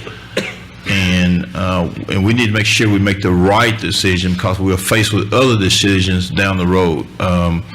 We have limited monies, a lot of things to get done, a lot of things to do. The position in question, 10%, that's within our policy. If they do not like the job, the money we're paying, there are a lot of other people that can go into that job. There are a total of 5 clerks in that office, including 4 deputy clerks, including the person in charge. So there's sufficient staff. If we get a full day's work from 8 to 5, that office can be run. I've traveled courts throughout the state of Mississippi trying cases, and you see some offices with less people than that. So it's just a matter of how much money you want to throw at these salaries. You want to throw $50,000 at you? Just throw it at it then. There are offices throughout the state of Mississippi. We have fewer people, and they appreciate what they have. They work hard. They're very thankful. They don't have 5 clerks in there. Some have less than that. They just work hard and be thankful for what they got. And and our employees need to be very thankful and quit complaining so much. and just give us productivity, give us efficiency, give us accessibility. Go to the job, be there 8 to 5, be thankful. If you don't want to, there's somebody else who want to replace you at the job. And so I yield the floor, and whatever will the board, Mayor, I mean, I just want to give my wisdom and knowledge on this, and, you know, the board gets it, but I'm going to say what I have to say, and I yield the floor, Mayor. Okay, thank you. We have a motion to increase the salary to $50,000 from Alderman Carver. We have a second from Alderman Miller. Is there any further discussion? Okay, I would like to, been asked to start at the other end of the table, so we'll do that. If we were all in favor, if you would respond to the city clerk as she calls your name. Alderman Vaughn. Yay. Vice Mayor Perkins. Nay. Alderman Miller. Yay. Alderman Walker. Nay. Alderman Little. Yay. Alderman Sistrunk. Nay. Alderman Carver. Yay. Okay, by a vote of 4 to 3, motion passes. Okay. All right, thank you. Next item on the agenda for discussion is under board business. Mayor. I'm sorry? May I ask the board to indulge me with change in the agenda and move this item to after the executive session? The administrative appeal of the denial of EFS? Oh, no, I'm sorry. May I ask the board to indulge me on that one when the time comes? Okay, all right. You're talking about item C. I'm talking Okay, about I was moving into item B, which is discussion, consideration of AA 17-02, administrative appeal of the denial of the use of EFS for 550 Russell Street in a T5 district with a parcel number 101D-00-316.00. Mr. Sanders, would you be so kind?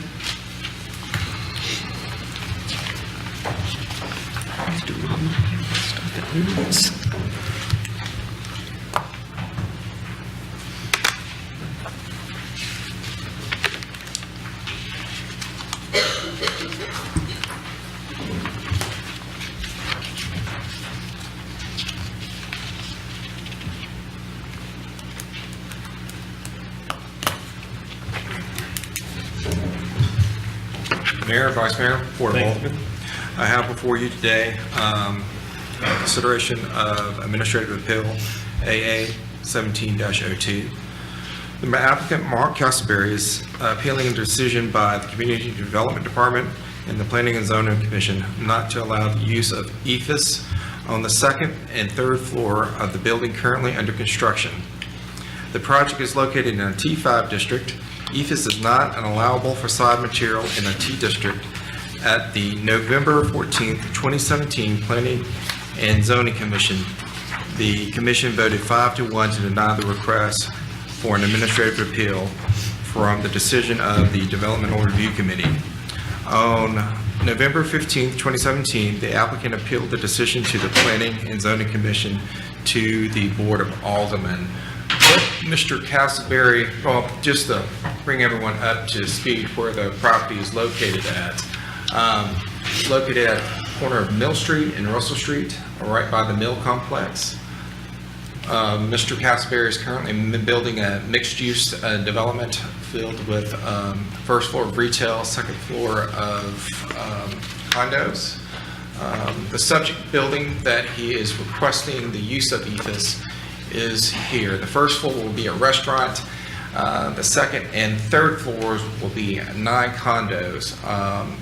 Mr. Castleberry is desiring to place EFS on the second and third floor, and it is not allowed by city zoning code. Okay, thank you, Mr. Sanders. And that change to the zoning code occurred in what year? 2015. So it was a reasonably recent change to EFS, okay. And so Mr. Castleberry, I know, is not here, but I believe he has some representation here, if anyone has any reasons to have any questions. Does the board have any comment or questions of Mr. Little? Is he looking to go 100% EFS on the second and third floors? Do you have any idea how much? I'm sorry, could you repeat your question? Is he looking to go 100% EFS on those upper floors? Yes, sir. On the facade, on the outer walls, yes, sir. Okay. Excuse me, I'm sorry. Any questions, discussion at this point? Okay? It's not a public hearing. No, it's not a public hearing. It's an opportunity to I discuss helped it. drive the ship on the facade ordinance, and I think it was kind of a Band-Aid on a bigger issue going forward, and I know we're in the middle of the code rewrite, and we're looking at possibly engaging in some sort of architectural review going forward to avoid the situation maybe like the Russell Flats on Russell Street that really just used all hardy board, and to me, in my opinion, is an eyesore. And I hope that we can avoid that. The facade ordinance did not speak to that. And I think we're trying to rush to get something done to stop some of the things that have been putting up in town that really don't look good. And EFS was included. Now, I know the adjacent structure, I think it's Cotton Crossing, it appears to be EFS. When I rode by there, they recently painted it. Is that correct? We're McAllister's. McAllister, yes. Which looks good. I know I think it's the gin across the street from the mill, complied with the ordinance, and they used all brick. Or Brick and stucco, which stucco is allowable. I drove down 12 today and I saw an EFS building, it's called Main Street maybe, the strip center across from Walmart, which is looking pretty rough with the mold and stuff growing off the sides of it. 911 shopping center. Yes. Yes, sir. So I can see, if it's not maintained, it can come across looking, that's not to say Mr. Castleberry won't maintain it. I don't know, we're in the middle of, I think coming forward, we're looking to have this reviewed by staff to make some tweaks and changes to the overall ordinance. I believe next coming down the pike on that, so we'll have a couple of public hearings and look forward to what you guys are going to bring as far as your recommendations concerning EFS and any other changes that you see that we might need to look at when you bring that forward. I'm not sure how I'm going to go on this tonight. I am conscious of aesthetics. I like things to look nice, things that look nice, maintain property values, maintain ad valorem taxes. And, we make big investments here with our houses and the commercial investments that are made here, and we want everybody to maintain those investments that we've made. So I think that's just a start. That's just a scratch. And I've heard people say, well, we're not Madison. Well, shouldn't we strive to be better than what we are? Is that something bad to shoot for? I think they've been very successful down there. No, we're not Madison. We're an SEC college town, and I think the standard should be higher. So that's my thoughts on that. Okay, thank you, Alderman. I saw Alderman Carter's hand. Just want to maybe ask some of the developers in here and people in this. I spoke with this developer, and he said that it's EFS, is that how you say it? Yes. And it's just come a long way in the last 20 years from a mold protection standpoint, from he called it the woodpecker test and then a weed eater test. And it took me through all these things, but is it something that is, first of all, backing up to the 911 shopping center, what kind of material is that? To be honest with you, I've never really gone up to the surface of the facade and investigated. I'm not saying EFS is bad. It does have a bad reputation from the 30 years ago. And I know lots of contractors that were sued due to, mold and mildew issues. Someone simply mowing their grass would, sling a rock against the side of their house, and it could allow moisture in. The current product that is allowed, that is available now, is much more superior than 20, 25 years ago. But, I know what stucco will be like for centuries. It's been used for centuries. EFS, the product today, may be great 40, 50, 60 years from now, or it may not. It's made up of many layers. I'm not saying that one of those layers is going to slump off or not. It could be that it's a great looking material for 100 years or so. Let me speak a little bit to it, because I've got stucco on my house. And I also owned a house where I had EFIS on it, and I swung my car door open one time and, knocked a hole in it. But that was 30 years ago. So the improvements have been dramatic, and I think one of the things that Mr. Castleberry is touting is the R value, which has value to those of us who pay the heating and electric bills. But I do think the product has improved. I think Mr. Sanders, in accordance with Ms. Sisterunk's request to bring this forward for public hearing, is going to do some more research on it.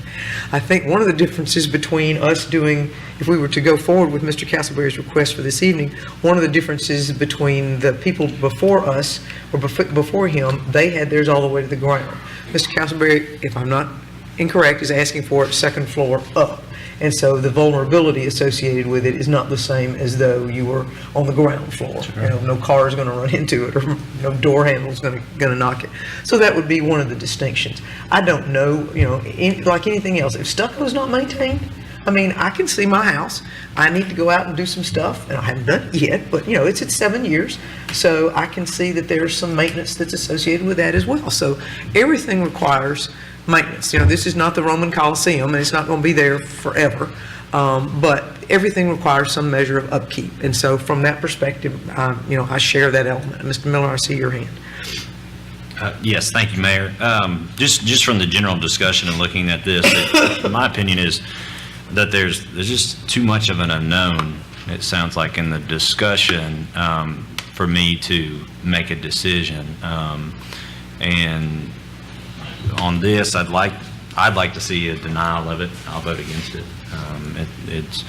I know, Buddy, you gave your comments, Mayor, giving yours, but in reading over this and looking at it and seeing where this is what it was 30 years ago, but we think this is where it is now, and perhaps this is what it'll look like 20 or 25 years from now. I just don't feel comfortable with that, and we'll move to, I'm not going to make a motion, but I will deny it if I can. Okay. All right. Alderman Sistrunk.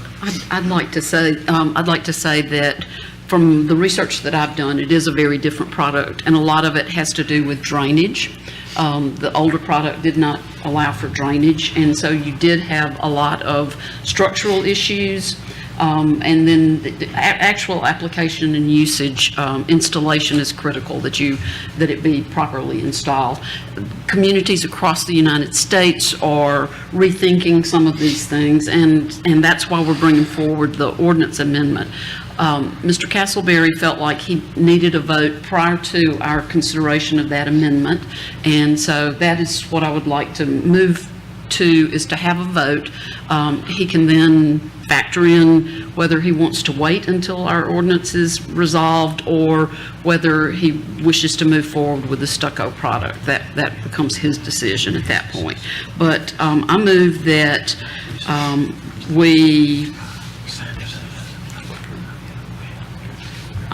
we allow the use of EFIS at 550 Russell Street in the T5 district with the parcel number 101D-00-316.00.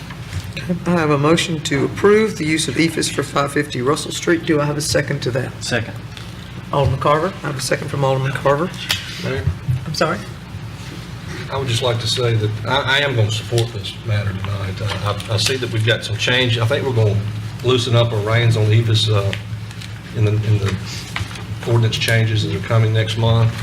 I might like to see some sort of percentage limitation considered, maybe. When you're looking at that, staff. I believe Mr. Castleberry, whatever he does, is going to look good and be tasteful. He's made a huge investment over there, and as a matter of fact, his home is going to be located just down from this, so I believe it's going to be very nice, a nice addition to that area. And it is on the upper floors, as you mentioned. I've seen the EFIS evolve over the last 30 years as well. It got to a point where the insurance companies would not touch a home that had that on there back in the late 80s and early 90s, because it was such a bad risk. But I just want to touch on that, and I will be supporting that going forward. Okay, thank you. All right, I have a motion to second. Any further? Alderman Miller. Yes, and just for the record, I'm not necessarily just strongly against EFIS. It's just, for me, it's hard to make a decision tonight.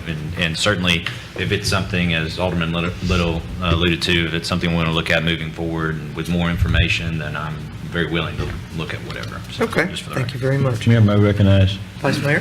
Mr. Sanders, I'm going to vote against this motion because I know, Mr. Sanders, you can correct me if I'm wrong, that the staff has denied two entities or businesses within the last year the right to use EFS. Is that correct? Yes or no? Yes. Thank you. I yield the floor. Mayor, Thank you. Mr. Sanders, did either one of those entities choose to come through the appeal process? No. Thank you. Alderman Sistrunk, did I see your That hand? was- That that was was your my question? question. Okay. No further discussion, and we're going to do a roll call on this one so that we're very clear. It seems to go back and forth, so if you would say yea or nay in favor of the motion to allow EFS, as the city clerk calls your name. Alderman Carver. Yay. Alderman Sistrunk. Yay. Alderman Little. Yay. Alderman Walker. Nay. Alderman Miller. Nay. Vice Mayor Perkins. Nay. Alderman Vaughn. Nay. All right, by a vote of 3 to 4, this motion fails. All right. Next item up, Alderman Sistrunk, you wanted to, I wanted to ask if the board would consider amending our agenda to move this to after the executive session. There's some things that we'll talk about in executive session that will impact this. So moved. all right, I have a motion from Vice Mayor Perkins to move this agenda item to after executive session. Do I have a second? Second. Second from Alderman Sistrunk. Any further discussion? All those in favor?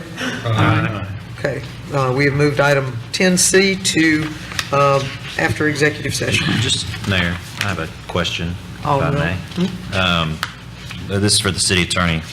Mr. Latimer, just correct me if I'm wrong, we're not, by law, allowed to discuss salaries in executive session, correct?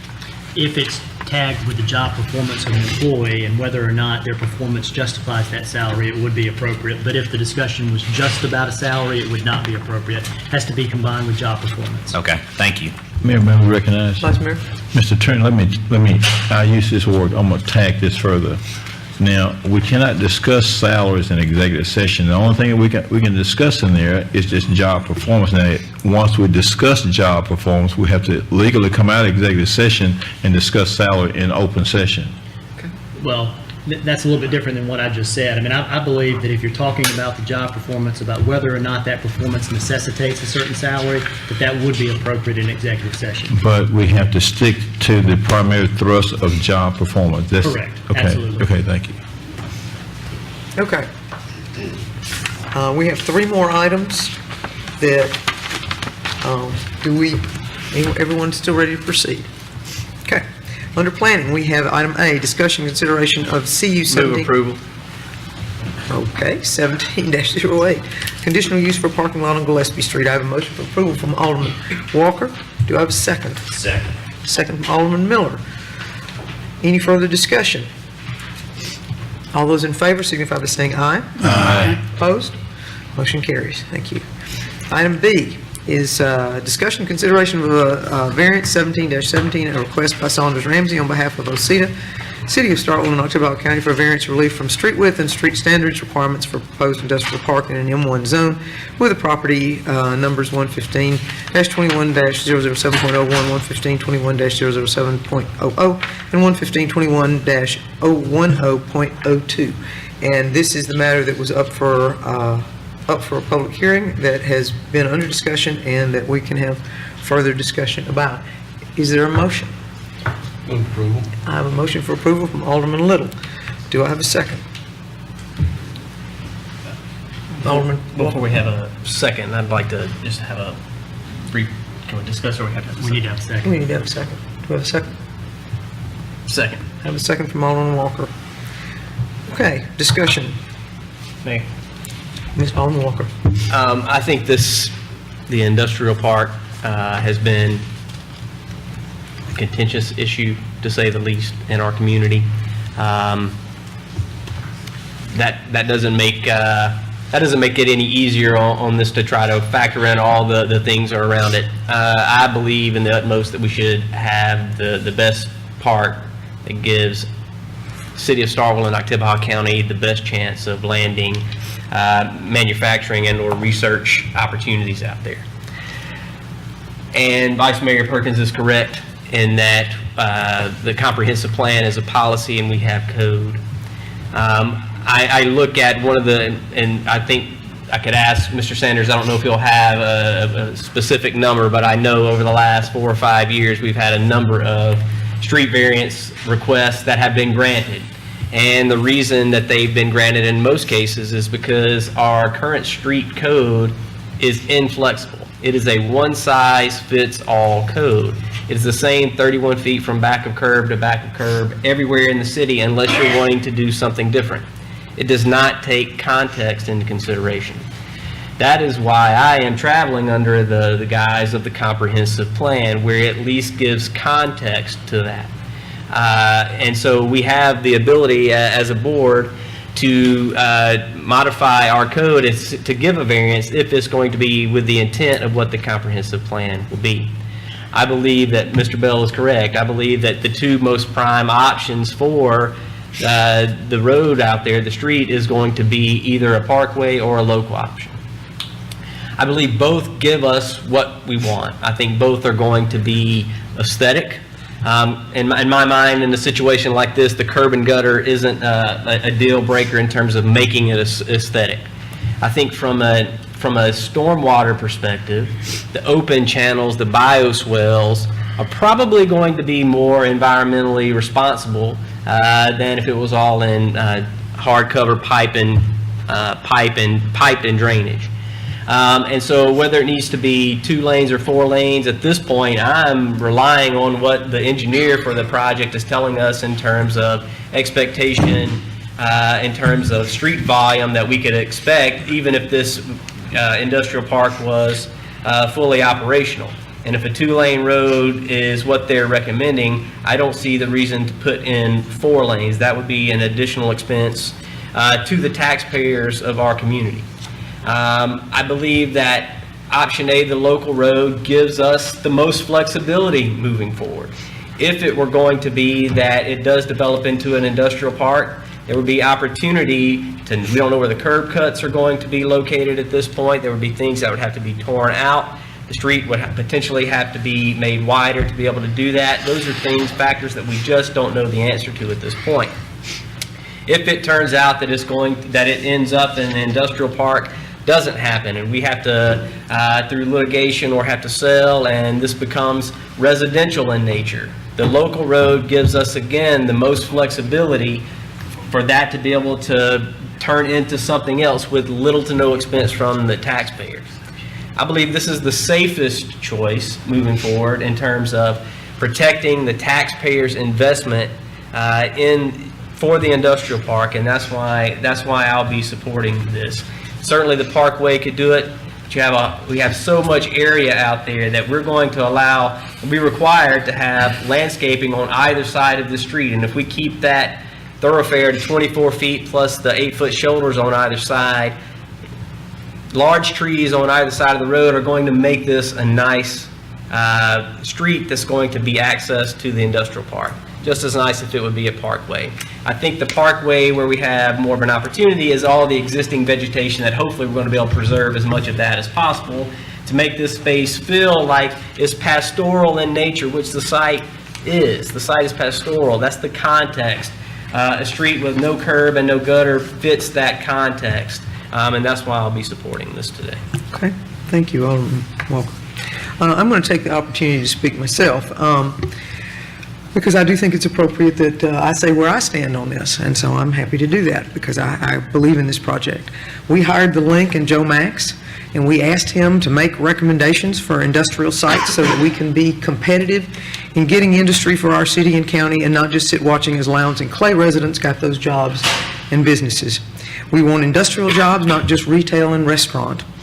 We want that for our people and our community. We want more Flex Steel, more Southwire, more Nucor, and from my perspective, more MFJ Enterprises, which is what we have down on our very, very old industrial park area, which has, no curb and gutter, and it's doing just fine.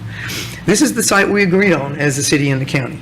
We relied on Joe Max's expertise to the tune of $7 million, and $7 million on the county side. He represents to us that this is the type of road we need for this industrial park project. I don't know why we would not take his advice.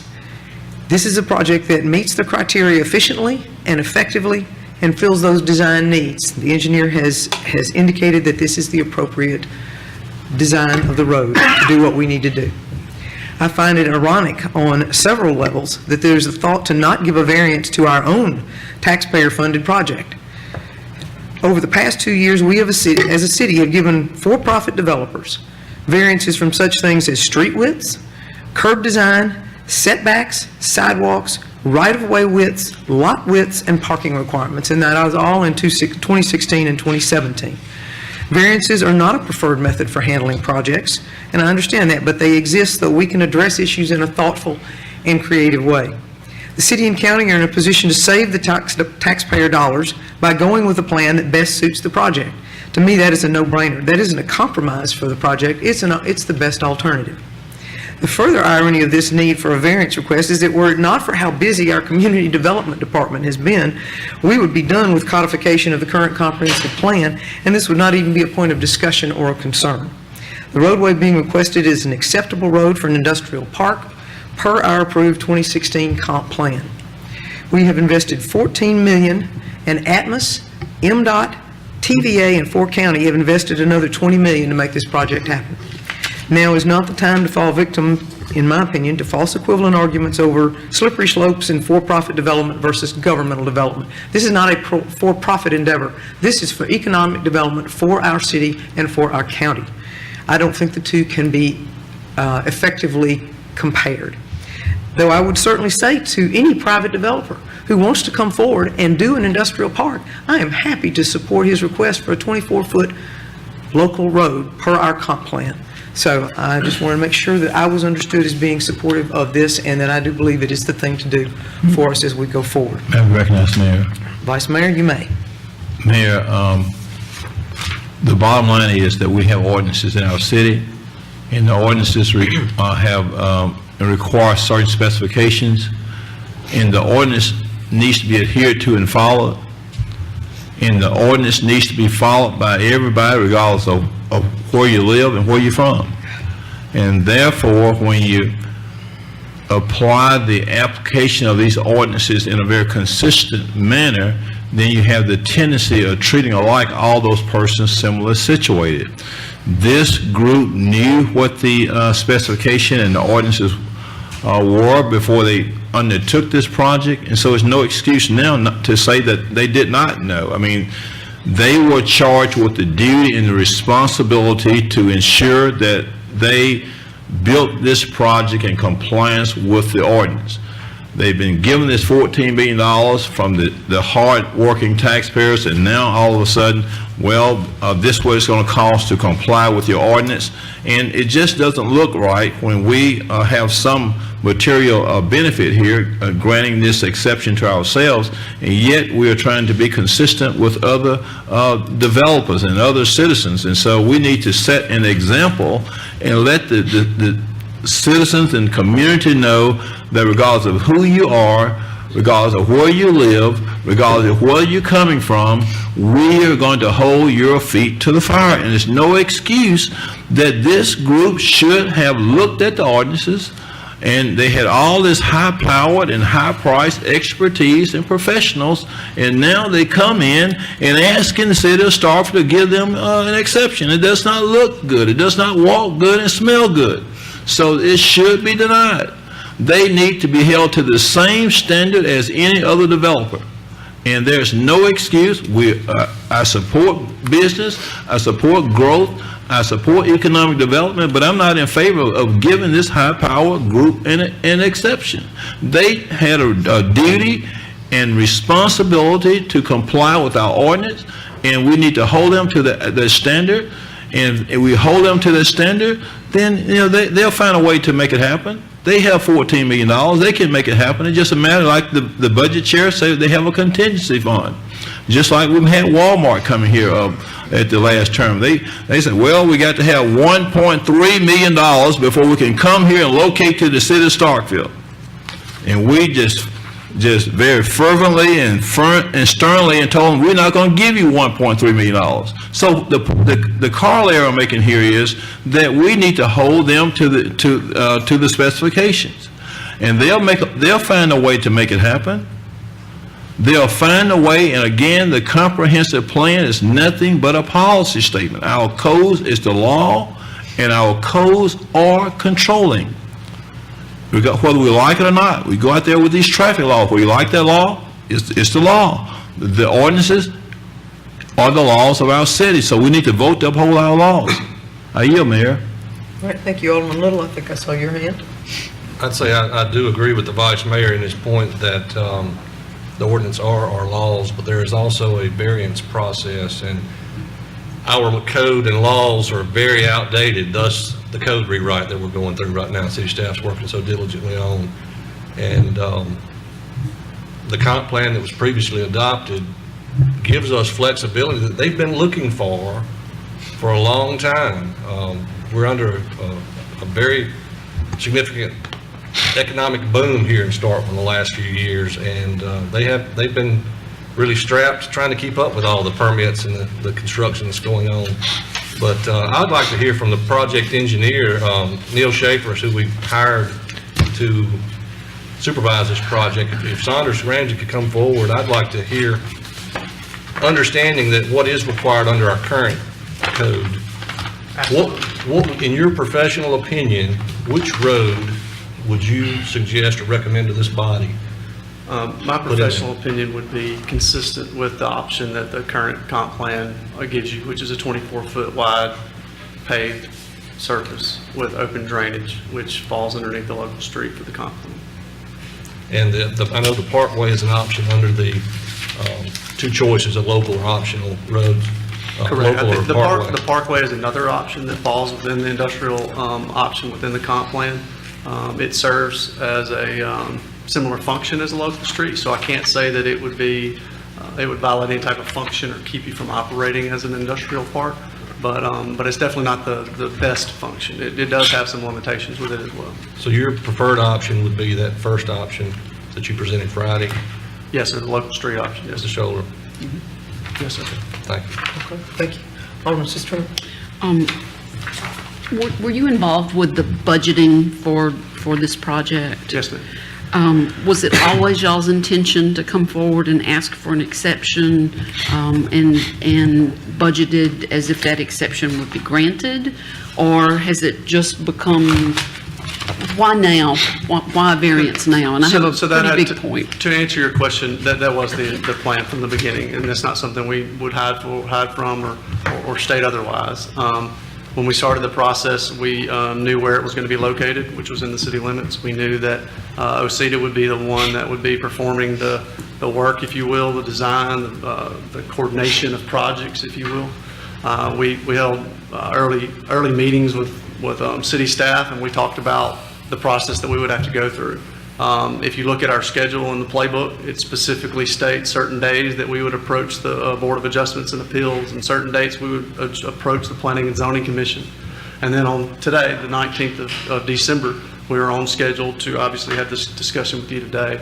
So it's always been our plan to go through this process, only because of the limitations of the city code and how that it gives you a single street option, and it does not take into account function or context, which is the reason, as already stated, for the variance process. So that's why we're here. So since y'all were aware of that, you knew that you were going to ask for an exception, and there are no guarantees in life that you would get that exception.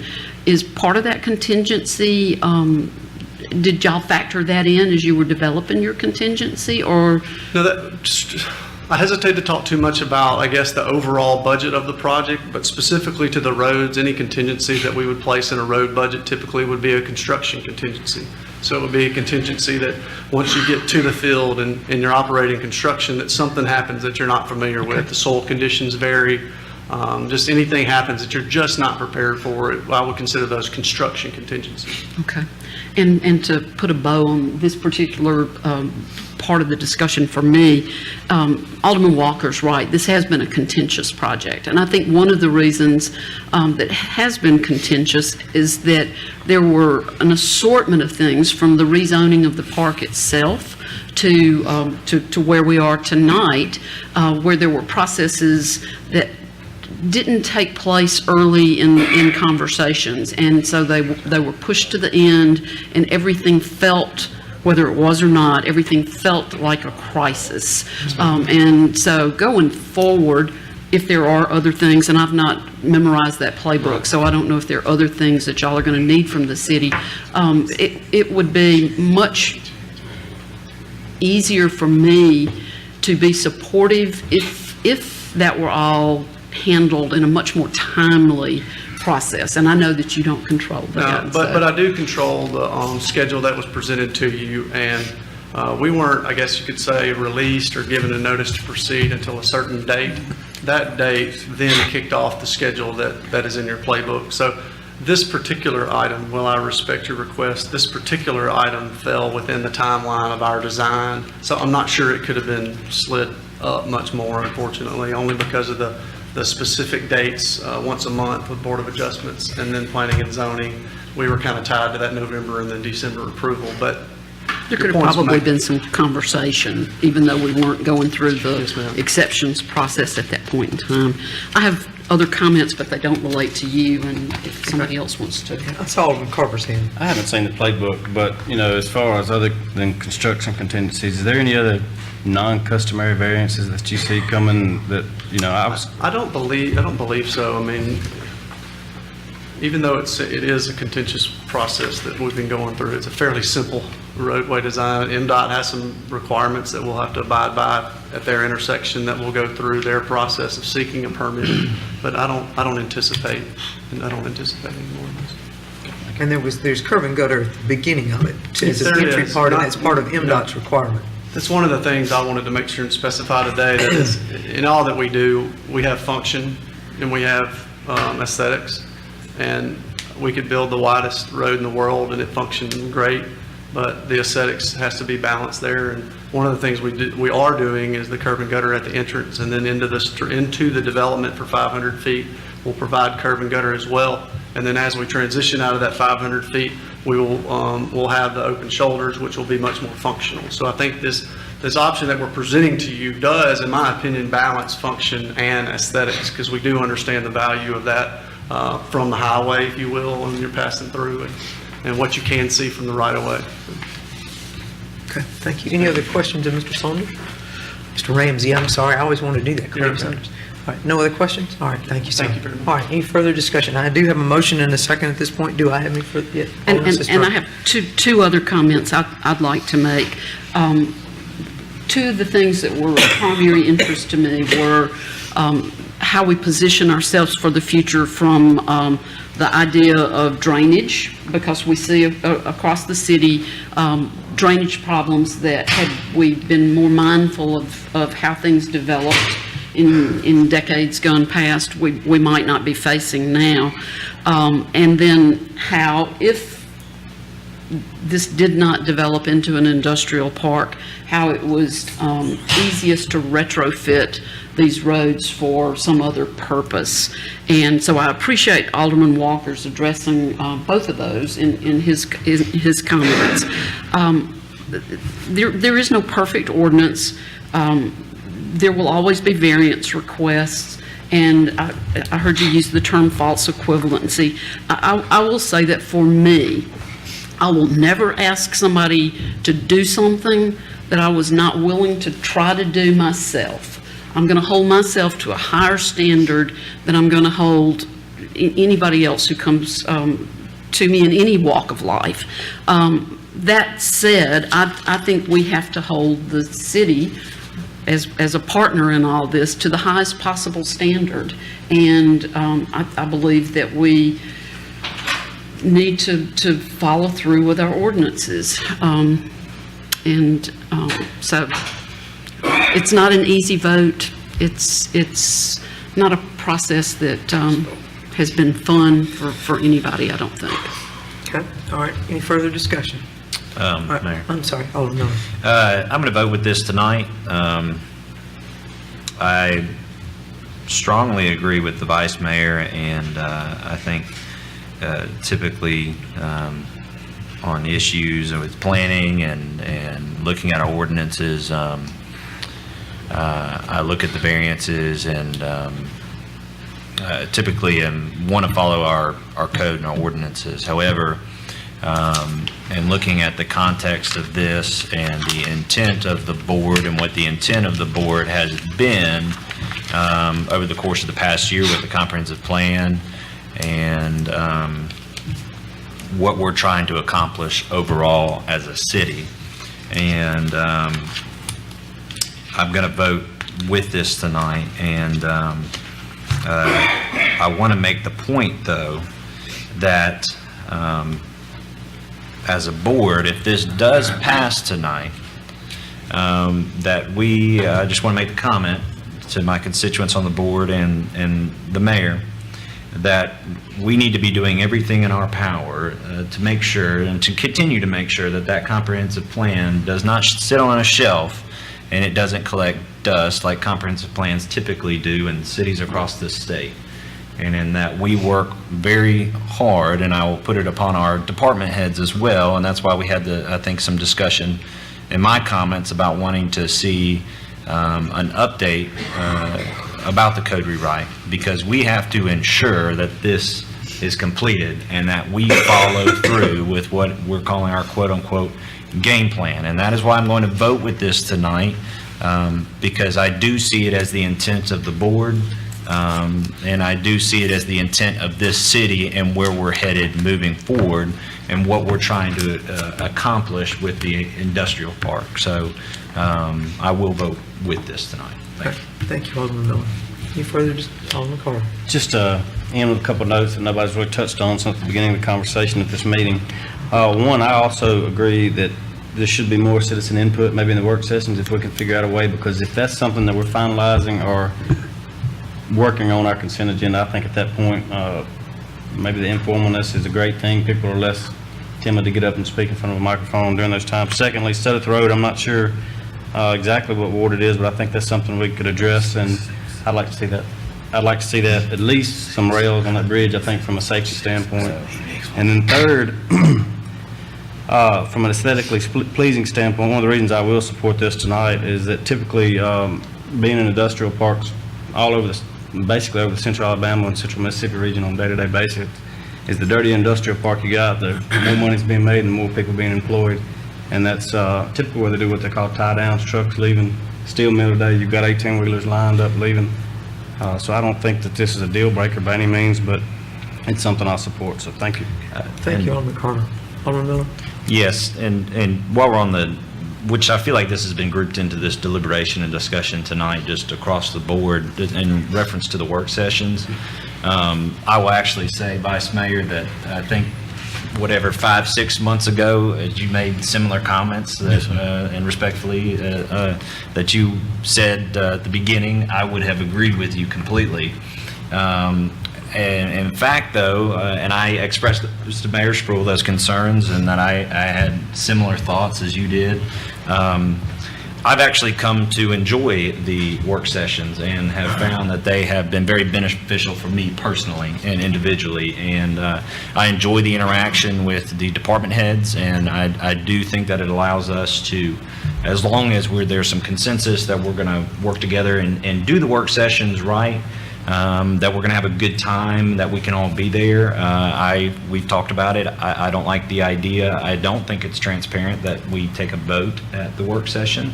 I would also like to ask the question and then also address it to Mr. Latimer. Mr. Latimer, we are not required, correct, to have public comments at the work session? Correct. Correct. And so, but we do choose to allow them at the board meeting. Correct. And so part of the reason for that and to address that is not that we're not trying to be transparent by any means. That's why we have the public hearing here tonight and give 15 minutes. In fact, we were applauded publicly by the, I believe it was the Columbus Dispatch, for being more transparent in having that meeting, the work session. And with the mayor, actually, I will give full credit to the mayor's leadership with that. And so I think it's been a good thing. I do think the intent is actually to be more transparent, and we invite the public to come sit in. The problem with the work session has been that it is in the middle of the 8 to 5 workday for all of us. And so for us to be able to get there, which is going to be extra time for all of us, we realize that. Again, leadership of the mayor to get us there. That is difficult to do. And so for us to be able to get in there, talk about what we need to talk about, and discuss those things is the intent. It's certainly not to be transparent. In fact, the beginning of those sessions was to be more transparent. So I just wanted the record to show and to have those questions answered for the record by the city attorney. Okay, thank you, sir. I'd like to tag on that as well. It's turned into a different discussion. I know it's totally off topic, but. Not really. I didn't know what I was going to think about the work session when we first got into them, and it's a work in progress, as you mentioned a while back, and we've tweaked it along the way. I've come to also like them as well. I know the timing, I'd prefer, honestly, to kind of be during the lunch hour as opposed to the 1 o'clock, but I understand there are a couple of members that we had to accommodate, and I recognize, and that's fine, I don't have a problem with that. But I would maybe like to see considered as some of our guest speakers that come in there. I would like to try to limit it, make it a goal to be in and out of there within an hour, if at all possible. Because we do have other jobs, full-time jobs. And I'll sit here as long as we need to on Tuesday night. So, but those, I don't know if we're accommodating speakers that come in there or what the goal is there, but I would just assume them come to the meeting on Tuesday night and save that time and not be redundant, as the vice mayor mentioned earlier. So. And I appreciate that input. As you said, it's a work in progress, and we were trying to see how it would best lay out. So, okay, shall we get back to our topic? I'll call the question. Okay, I have a motion and a second. Alderman Little made a motion. We have Alderman Walker with a second to take up this matter of the variance. And since this is a difficult topic, I was going to let the city clerk, if you would respond yea or nay as the city clerk calls your name. That way. Oh, okay. Would you start down at that end, please? Alderman Vaughn. Nay. Yay. Nay. Nay. Vice Mayor Perkins. Nay. Alderman Miller. Yay. Alderman Walker. Yay. Alderman Little. Yay. Alderman Sistrunk. Nay. Alderman Carver. Yay. All right, by a vote of 3, the motion passes. Thank you all. Okay, next, we're getting near the end, guys. Next one is discussion consideration of a preliminary plat 17-11, a request for preliminary plat approval for subdividing. Excuse me, sorry. Parcel 348.81 into 3 lots for proposed industrial park. Mr. Sanders?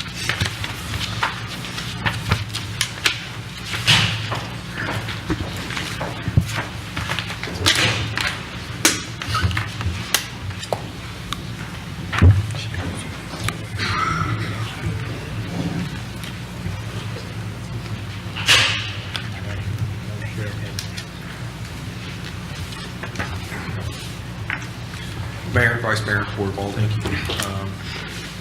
The city is requesting preliminary plat approval for subdividing a 348.81 acre parcel into 3 lots. The proposed subdivision is named Starkville October Industrial Park. The proposed subdivision is located in the M1 zoning district. The applicant went before the Board of Adjustments and Appeals on November 30th, 2017 to request 2 variances. One, a reduction in the street width from 31 feet to 24 feet and the removal of the curb and gutter requirement. The BOAA recommended approval of the streets with the width reduction but not the removal of the curb and gutter. The proposed division, the proposed subdivision is not part of any previous platted subdivision. On December 12, 2017, the Planning and Zoning Commission voted 5-0 recommending approval of the preliminary plat with 10 conditions.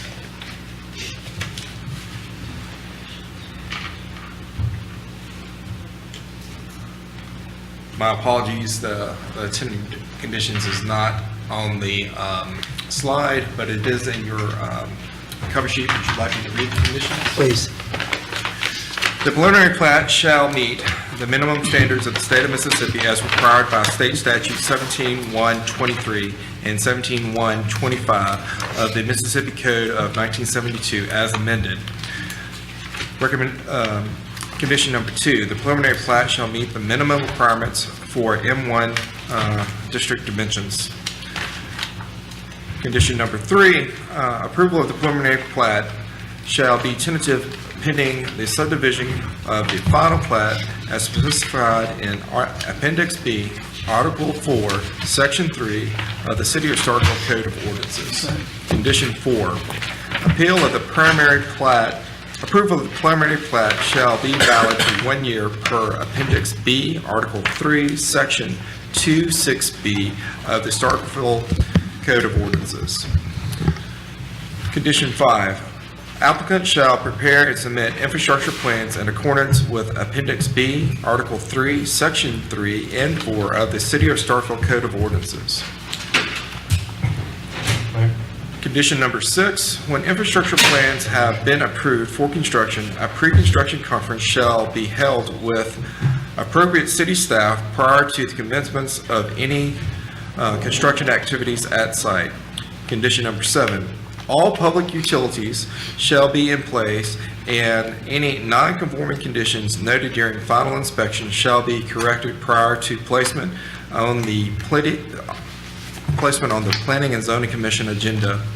Condition 8, when a final plat is submitted for review by the city's Development and Review Committee, all required improvements must be complete and the applicant shall provide as-built drawings and all infrastructure improvements in AutoCAD format, as well as a paper copy signed and sealed by a licensed professional engineer indicating that the improvements were installed under his/her responsible direction and the improvements confirmed to approved construction plans specified in the city ordinances. Condition number 9, a final plat review and approval shall be required prior to the recording of the plat at the office of the Tippecanoe County Chancery Clerk. Condition number 10, typical roadway sections shown on the plat will be modified if necessary based on the decision of the Board of Aldermen for variance VA 1717. Okay, thank you, Mr. Sanders. I have a motion. I think Mr. Little is indicating. Mr. Michael. Move approval of PP 17-11 is presented by Saunders Ramsey on behalf of OSEA, consistent with the road configuration and width depicted in option 1 presented by Mr. Ramsey to the Board of Aldermen during its work session on 12/15/17. Okay, thank you. And that's reduced to writing. I see. Do I have a second for that motion? Second. Second from Alderman Carver. Second from Alderman Carver. Any further discussion? Any questions? Any discussion? Seeing none, all those in favor signify by saying aye. Aye. Opposed? Motion carries. Thank you. Okay, we had the claims docket, which we, I believe, removed from the consent agenda, and we now need to... Yes, Mayor, I've got a motion. All right, Alderman Lord. Move approval of the Starkville claims docket for all departments, including Starkville Utilities, as of 12/12/17 for fiscal year ending 9/30/18, and authorizing the city clerk pursuant to her statutory duties outlined in Mississippi Code Sections 21-39-5, 21-39-7, 21-39-17, and 21-1521 to withhold payment and pull any invoices that she has reason to believe are not true, accurate, lawful, and proper. All right, thank you. And you reduced that to writing. Nice job. Okay, I have a motion. Do I have a second? Second. I have a second from Alderman Miller. Any further discussion on this matter? All those in favor signify by saying aye. Aye. Opposed? Motion carries. Thank you. All right. Under Parks, we had request approval to advertise for proposals for concession services. I do not recall who asked this to be removed from the consent. You want a copy of that, city clerk? Okay. Okay. I'm just wondering, should we pull that completely from tonight or not act on it tonight? I don't think it's prepared. Okay. This is not it. This is an agreement. It's a lease No, agreement. we're talking about the RFP. Yeah, this is a This isn't it. concession stand agreement. This is not it. No, it's just an RFP. It was in the packet. I saw that, but I saw this later. No. No, this isn't it. It's No, not part of it's it? not- no. Okay. No. It's just an RFP. Is that why you had full? Yes, I thought that was part of it, and Okay. I did not, okay. No, just a single That page did not appear to RFP. be ready. Okay, no, it's not. Okay. No, with the RFP. Do you wish to proceed with the RFP? Sure. Okay, all right, so I have was that a motion? Yes. Okay, a motion to advertise for RFP for concession services. Do I have a second? Second. Second from Alderman Carver. Any further discussion? All those in favor, please signify by saying aye. Aye. Those opposed, nay. Motion carries. Okay, one last item, I believe, and that is item 3 under personnel, which is request authorization to hire Amy Counterman as the temporary full-time code enforcement officer in the Community Development Department. This was pulled from the consent. Vice Mayor put it. The Vice Mayor asked it to be pulled. I presume he's coming back. When is he coming back? When is Jeff returning back? to Jeff work? won't be returning until, well, I don't know that for a fact.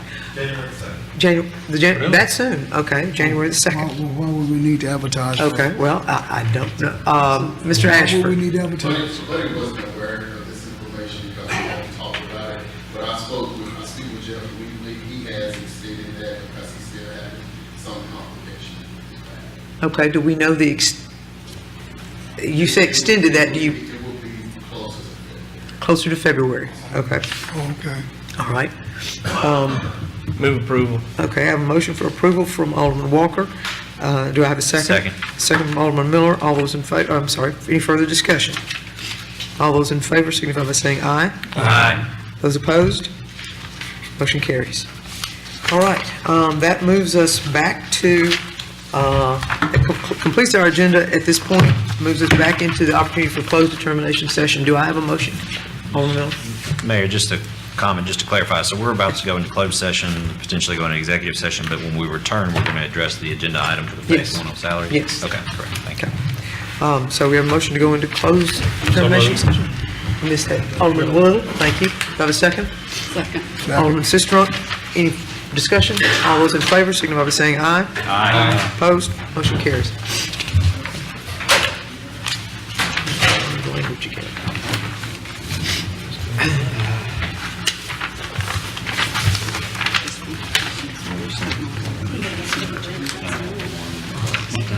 Proposed, and I don't expect a wholesale rework of this. I don't think anybody expects a wholesale rework of this, but we will let you have an opportunity to make the appropriate changes.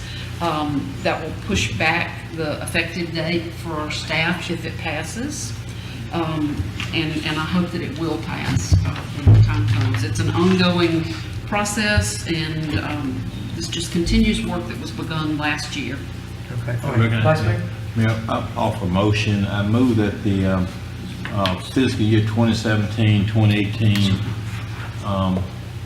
salary adjustment as recommended by the pay study be taken under advisement, and that the city consider and explore all options. Advisement until the date? No, January no, 2nd. no, I didn't say that. Well, that's the reason I was checking. Let me read it to you. To make sure we get it right. I move that the fiscal year 2017, 2018 salary adjustments for employees identified in Phase 1 and Phase 2 that resulted from the pay study be taken under advisement, and that the city explores and considers all options. Clerk, please, this motion. All right. I have that motion. Do I have a second to that motion? I'm sorry, Alderman Walker, a second to that motion. Further discussion? I would like to have it brought back January 2nd, as I just mentioned, with minimal adjustments, just to clean up and give us a chance to get this straight and right when we begin the new calendar year. So that's my position on that, and I will be voting no, Vice Mayor. Sorry. I do not accept this amendment. I'm not offering an amendment. I'm justifying my vote. Okay. All right, Alderman Walker, any further discussion? Seeing none, all those in favor of taking this under advisement, per the Vice Mayor's motion, signify by saying aye. Aye. Opposed? Nay. Roll call. Okay, let's do it. Yes, thank you. Mayor, read the motion. You didn't state it correctly. Read the motion, please. I'm sorry, all right, let's see, discuss and consider, thank you, I didn't have a motion in my hand, Vice Mayor, I'm sorry. I move that the fiscal year 2017-2018 salary adjustments for employees identified in Phase 1 and Phase 2 that resulted from the pay study be taken under advisement and the city explores and considers all options. Okay, that was the motion as provided to the city clerk. All right, let's do a roll call vote, if you would, answer yea or nay as the city clerk calls your name. Alderman Carver. Nay. Alderman Sistrunk. Nay. Alderman Little. Nay. Alderman Walker. Yay. Alderman Miller. Nay. Vice Mayor Perkins. Yay. Alderman Vaughn. All right, by a vote of 4-3, the motion does not carry. Do I have an alternative motion? Alderman Sistrunk. I have a motion. I move that board business item 10C be reintroduced to the board effective with our January 2nd board meeting. And that the HR director make the necessary corrections to reflect tonight's executive session. Okay. Let's see. Your motion is to move that the item related to the pay study be effective at the pay period beginning January 15th, Phase 2, et cetera, to be turned at a later date, be reintroduced at the January 2nd board meeting, and that the HR director amend the study to reflect the changes from this evening. Is that roughly it? And it can be Phase 1 only, because we're not ready to vote on Phase 2. Okay. May I recognize Mayor? Just a second, amended to reflect changes to Phase 1. All right, Vice Mayor? Mayor, I'm going to vote against this motion, and hopefully, if the motion passes, that the board will vote against this pay plan and salary adjustment that has been proposed. I asked the Human Resource Director the question during the interim about how many employees we have, and he answered in the affirmative that we have at least 280 employees. I don't know whether that's an accurate number, but maybe a little bit more. And this Phase 1 only addressed 124 persons. One question that I have is why were we trying to get to the 95 percentile? And this plan is certainly not fair, equitable, and just to the remaining employees, and it is not equitable, fair, and just to our taxpayers who are having to foot this bill. You have a lot of the employees included in this plan who are in the upper echelon of this pay scale, and that's not fair to our other hardworking employees. We have the sanitation maintenance worker too, who's out there on the back of the garbage truck in 0-degree weather, and we expect him to pick up every bag of garbage, and he's only making $21,000 plus a year, and that's a shame to bring me a pay plan with that type of inequity. We have an employee of the city under this plan that's going to make almost $100,000 a year, and we're not in the business of paying employees $100,000 a year. And that's a shame. Now, these are not the type of jobs that we're providing in the public in the city of Starkville. You get these type of paying jobs in the private sector. The employees need to come to work and be appreciative of what we have. We have remaining employees who are not getting any raise at all. And what we have been brought here is a pay plan that is at the 95 percentile of the salary market. And we have employees who are doing work in the utility department out there digging ditches, out there in these sewer manholes, out there on the back of the garbage truck. And here we bring a plan that don't show any respect to the type of work that they do. And we need to be mindful that we need to show fairness and equity. And it looks like the poor getting poorer and the rich getting richer with this plan. The ones who are making these higher price salaries are getting a lot of money. And press, if you look at me and don't understand what I'm talking about, when I mean the rich getting richer and the poor getting poorer, those who are making the high salaries are getting the money, in my opinion. Now you got this maintenance worker, Mr. Ware employees, We expect them, if you miss a bag of garbage, you're gonna call Mr. Ware, well, they missed my garbage at 500 Briarwood Drive. Well, they stand around with the hands in the pocket, but yet those with the higher paying jobs are inside where it's warm at and drinking coffee. Can't get nobody to answer the telephone around City Hall. This is the office of John Doe. You can leave a voice message. I'll call you back as soon as I can. And here we are want to reward them with this type of salary increase.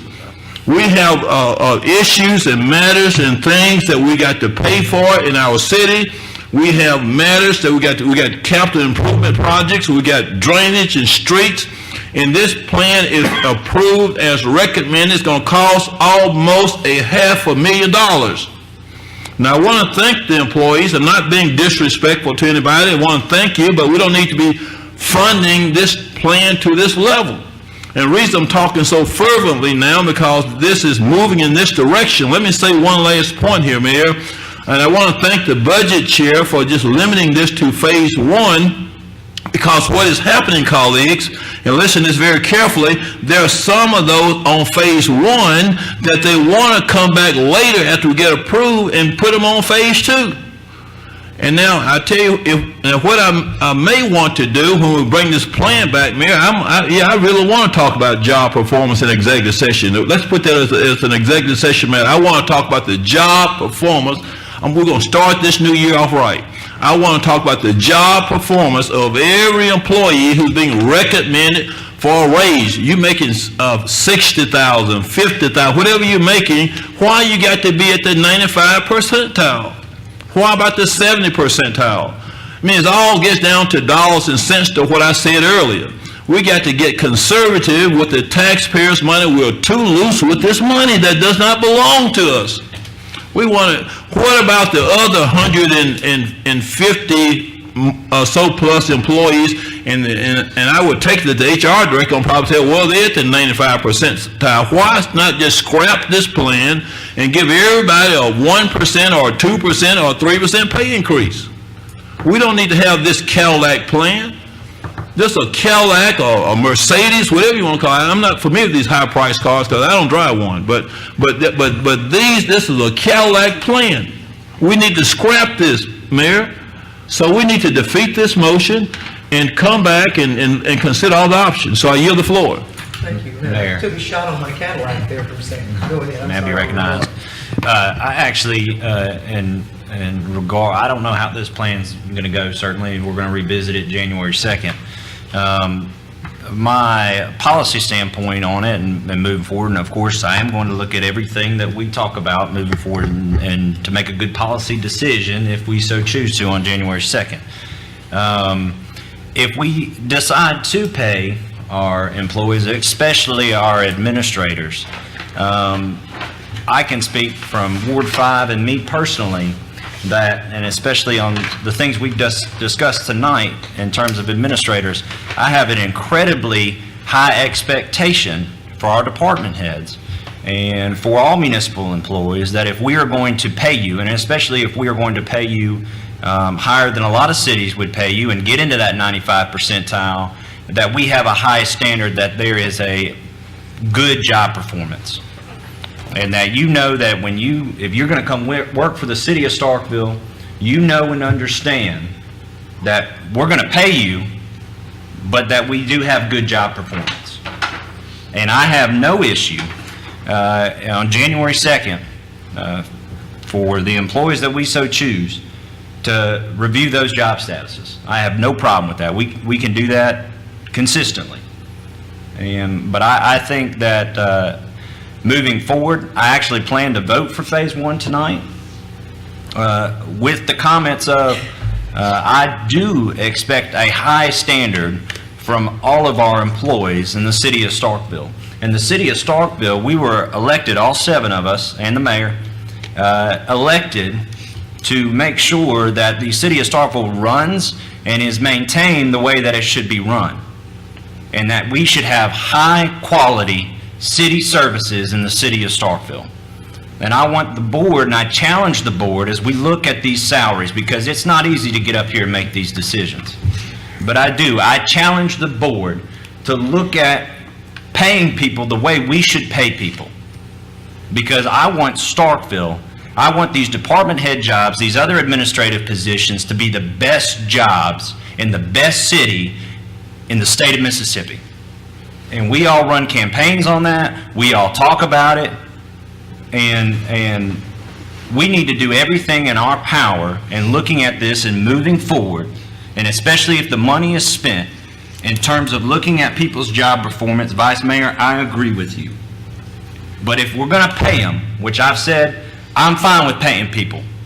But we've got to make sure that we got the right people on the right seat on the bus moving forward. And a lot of that is reflective of things we've talked about tonight. And it is frustrating. And these are not easy decisions. But I challenge everybody on this board, and I challenge our department heads and our other administrators throughout the city to perform your job to the best of your duty. And I hope you know that we are appreciative of you. And that I hope, gentlemen, myself, coming from Ward 5, that I will work with you in everything that you need. And if the pay comes, that's fine. But anything you need and working together and make sure we can accomplish the goals of the city of Starkville, let's get there together. Let's do this thing and get it right. Thank you. Okay, thank you, Alderman Miller. All right, I need a second to Alderman Sistrun's motion. I neglected to get one, but when I... And may I modify my motion ever so slightly? Yes, ma'am. I think I drew it very narrowly, but if Mr. Ashford has other adjustments to reflect the executive session items and any other adjustments, although, period, my expectation is that those will be very limited and we'll have a bulletproof explanation for why those adjustments are coming forward. Okay, any necessary changes to phase 1? Okay, all right. Do I have a second to Alderman Sistrun's motion?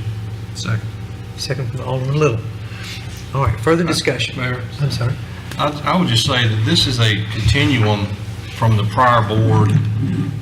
We took this on, and speaking to the Vice Mayor's comment about 250 employees, 300 employees, whatever it is, we did increase the salaries of all those that were below $10 and got them up to $10 or slightly above. We did increase the salaries to the fire department more than one time in the last 12 months.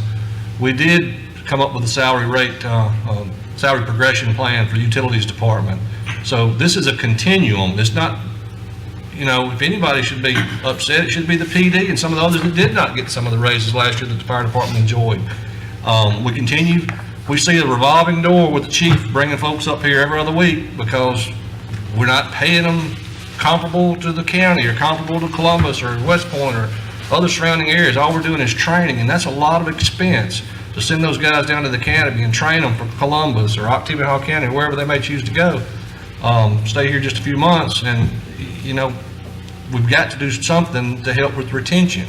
We want to hire the best and the brightest for the city. We don't want to take the second or third tier folks. If we can get them up to what the other municipalities around the state are paying or comparable size to Starkville, and whatever that is, if that falls in that range, so be it. And we need to try to strive to get there, because if you get quality people, you're just going to improve the quality of Starkville. And if you don't go all the way up, you have salary compression issues. If you keep raising lower, then you got folks over here fussing, well, these new guys are coming in and making more than me, and you know, I've been here 2 or 3 years, and they're making 25 cents under me an hour, and so yes, sometimes you've got to go all the way through the ranks. And we hired the Stennis Institute, and they did that study last spring, came and presented it to the prior board, and I appreciate everything the HR department has done to bring this forward. That's a big undertaking, going through and seeking those market values and comparable salaries, and I appreciate all the work that your office has put into that, NAV. And I would ask, any changes that you do going forward, that you highlight them some way to distinguish from the current, from what we've got, so they'll jump out at us, so we'll know which ones maybe got tweaked in this additional review. Thank you. All right, thank you, Alderman. All right. I have a motion and a second. Do you have any further discussion? All right, all those in favor, and let's do this by roll call so we're clear again. Please respond yea or nay as the city clerk calls your name. Alderman Carver. Down that way. I'm sorry, start with Alderman Vaughn. Y'all been brutal to us this Yeah, welcome to our world. Alderman Vaughn. Yea on her motion. Vice Mayor Perkins. Nay. Alderman Miller. Yay. Alderman Walker. Nay. Alderman Little. Yay. Alderman Sistrunk. Yay. Alderman Carver. Yay. All right, by a vote of 5-2, motion carries. All right, thank you. Can we go home? Yes, you may. Hang on. Mayor, may I recognize? Well, let me do this first. I want to talk about the work session really quickly because that was an issue. I do not have my form because I was wrapped up doing other things. So I don't have my official reading form for, which looks like Mr. Latimer is getting for me.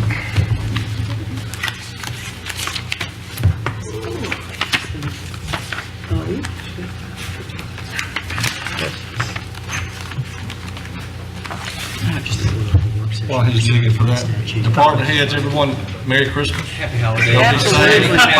Thank you for all you do. Yeah. Yes. Truly.